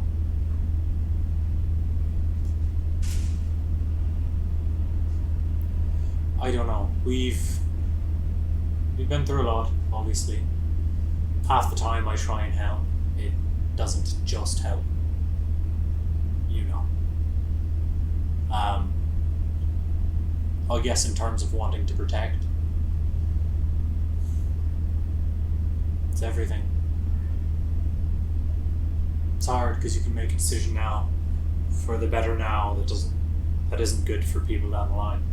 It's something we came up against in Core Hall. Yes. You being under Core Hall. Yes. Is that why there are stones there in the ground? Smaller lodestones? Partially. Is there any danger to a source like yourself if the smaller stones are removed? Or is there a danger to removing them? Can you say that again? I'm sorry, I guess I'm trying to... Is there any danger to sources like yourself, abjuration, if the stones around you, the smaller lodestones, are removed? No. Also, second part, is there any danger to the person removing them outside of... There's no danger to us. But you are dealing with raw magic. That's always going to have distinct difficulties. My advice? Wear gloves. Fair enough. I appreciate that. And I was asked to protect Sested by my friend, and I did. I protected this city from the Illithid. And then I protected it from my friend. Sometimes we do make choices in the moment, but it's not about making a right choice or a wrong choice. It's about continuing to decide to make them. You don't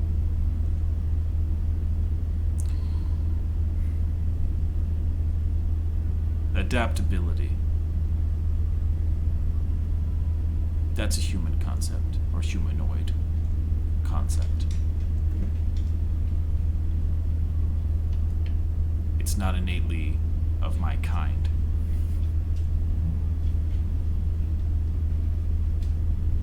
It's something I learned from him, from them.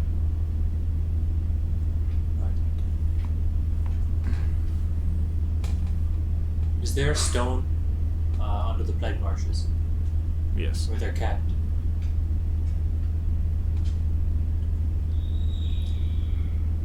Is it necromancy? I'm just shooting in the dark here.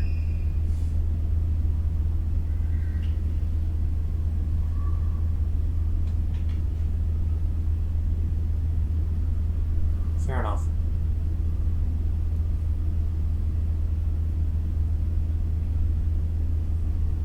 I appreciate you having this conversation with me. This is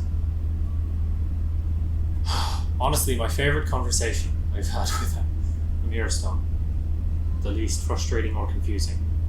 You know. I do. I appreciate it a lot. I don't know if that does anything for you, but I wanted to say it. It's nice to have a friend again. And at that, the connection snaps out, and your hand.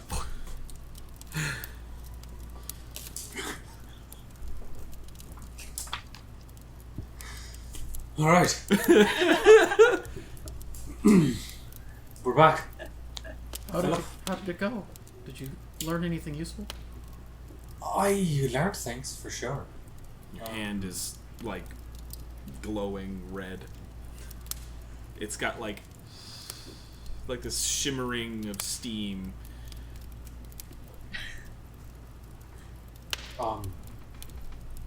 Yeah. I didn't ask if it was abjuration, but that's what I called it, and it seemed fine with that. Or they seemed fine with that. That's what I suspected. It makes the most sense with what it was used for. Yeah. Yeah. Also, actually, it makes a lot of sense based on just the way they spoke, the things that they found important in conversation. That was why I wanted to talk to this one. I feel like if we have anything in common with the School of Magic, it would be abjuration. With how frustrating you said enchantment was, and well, I assumed that the one under the Hills of Madness was illusion. That's my assumption as well. So that was the real kicker. Yeah. Enchantment wasn't a pleasant conversation, but it wasn't nearly as frustrating as illusion. Yeah. No offense to your family. A slow glow.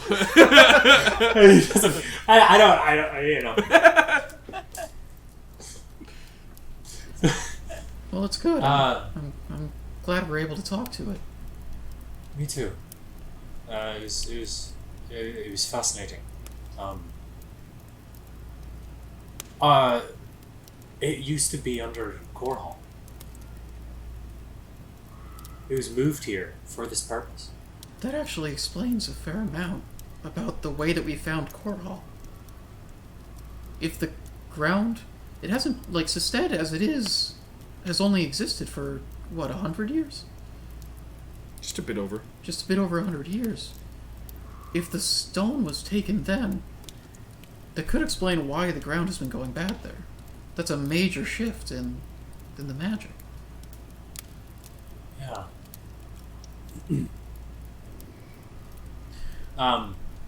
And who moved it? Calanth. I guess that makes sense. Yeah. Apparently Calanth They were asked Abjuration to protect the city of Sestead from the Illithid. Illithid, yeah. The mind The flares. Illithid. The mind flares. Yeah, the mind flares. Well, I guess that's good and bad news. It confirms something I was worried might be true, but it's not a good thing. The other thing that they said that I found interesting was they were set to protect Sestead, and they protected from the Illithid. Then sometime later, because they had been asked to protect Sestead, they ended up protecting it from Calanth as well. That makes sense. Yeah. What happened? What happened to turn them that way?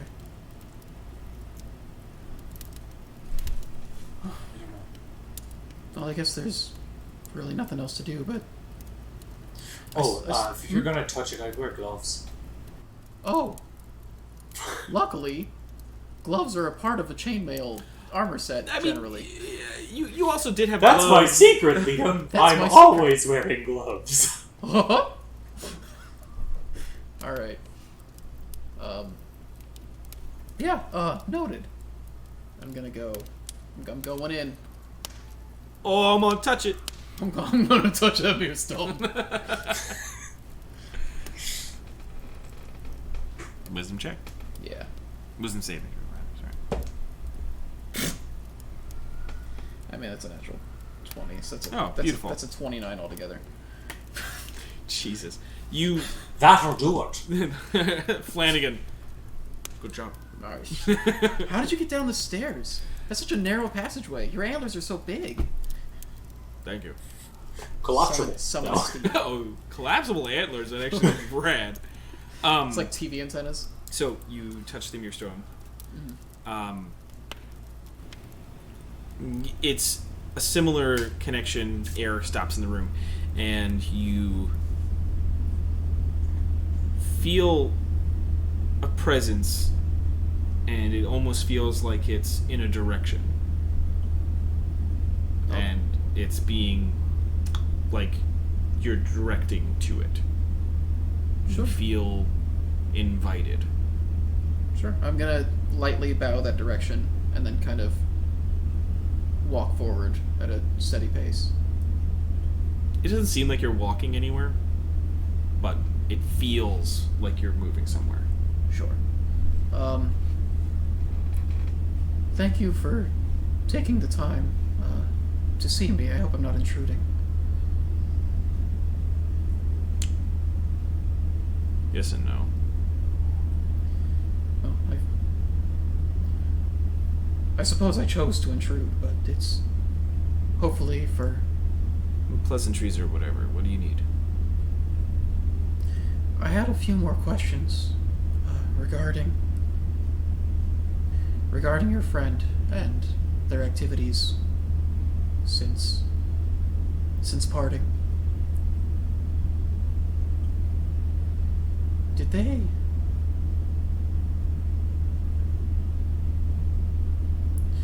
I was worried that they might be aware of mere stones, and I suppose my concern is it possible if somebody amassed enough power that they could take strength without asking for it from one of the stones? It is possible. It's not what they're doing, but it is possible.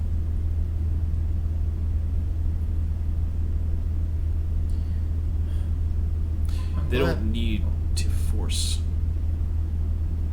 So necromancy is willing then.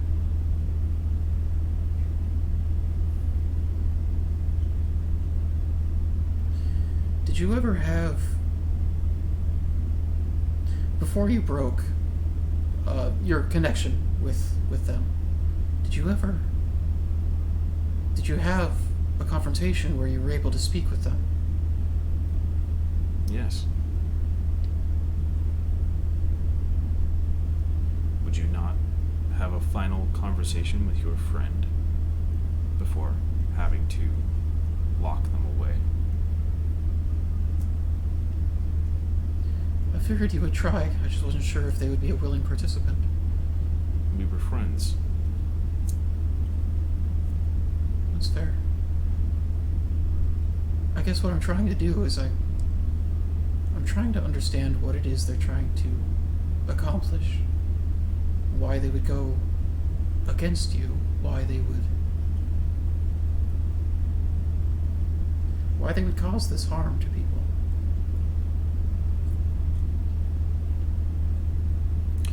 It's not for me to say, That's fair. but what I can. They are very hurt.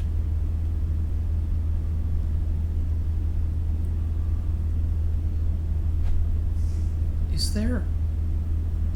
I allowed them to get hurt.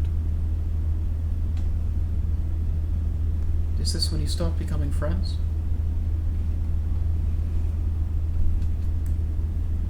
We're not friends. That's fair. No, they were the most hurt from the illithid. And I couldn't prevent that.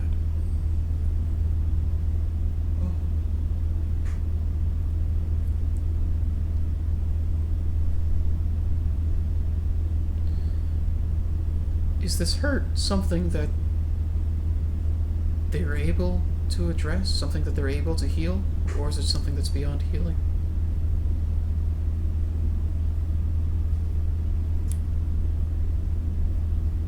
There's no response.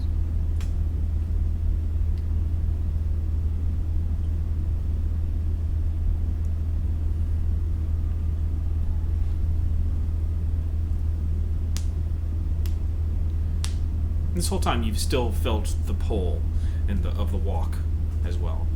Yeah, then I'll keep moving.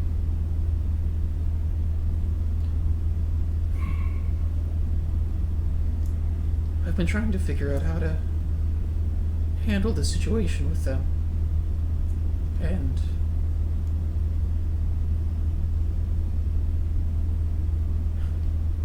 I think at first I initially thought it was something as simple as them wanting power for malicious reasons, but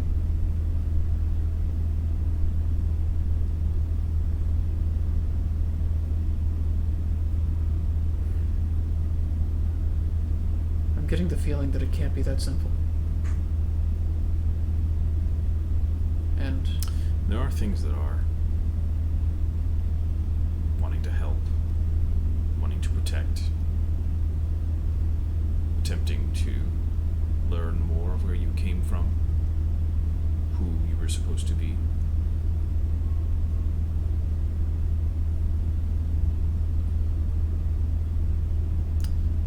But that's not why you're here. So, this is why. And there's a moment where you feel the tether, the pull, stop. okay, so I stop walking. There's nothing in front of you. Does the air around me, or do my surroundings feel different when it comes to? Give me a vibe check. Okay. That's 25. You start to see the light blue clouds, sort of like they're in this kind of stasis. And as you start to check, you notice the subtle differences of a blend of color. It's starting into this sort of lime green blend into the fog. Like two fogs over each other. And it's coming from behind you. And the voice says to you, "You would like to help? Yes, I would. Turn around." I turn. You take your turn. About 30 feet in front of you, standing in the void, you see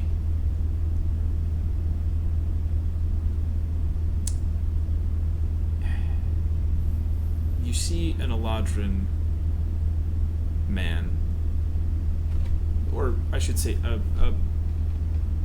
masculine presence to the Eladrin in front of you, has this sort of furled cowl. It's got these kind of like owl-like pattern to it as it reaches up, and these sort of jutting shoulder parts to the to the coat that it's attached to, and it has like the tail coat, right? And sitting there, it's got sort of like this golden ascot over a ruby vest, and they stand.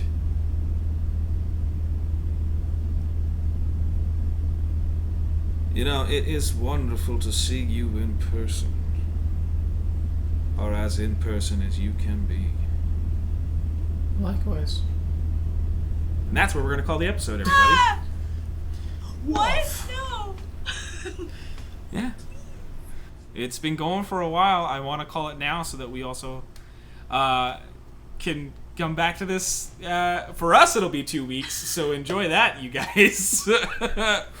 But for you guys, it'll probably just be a week. It'll be fine.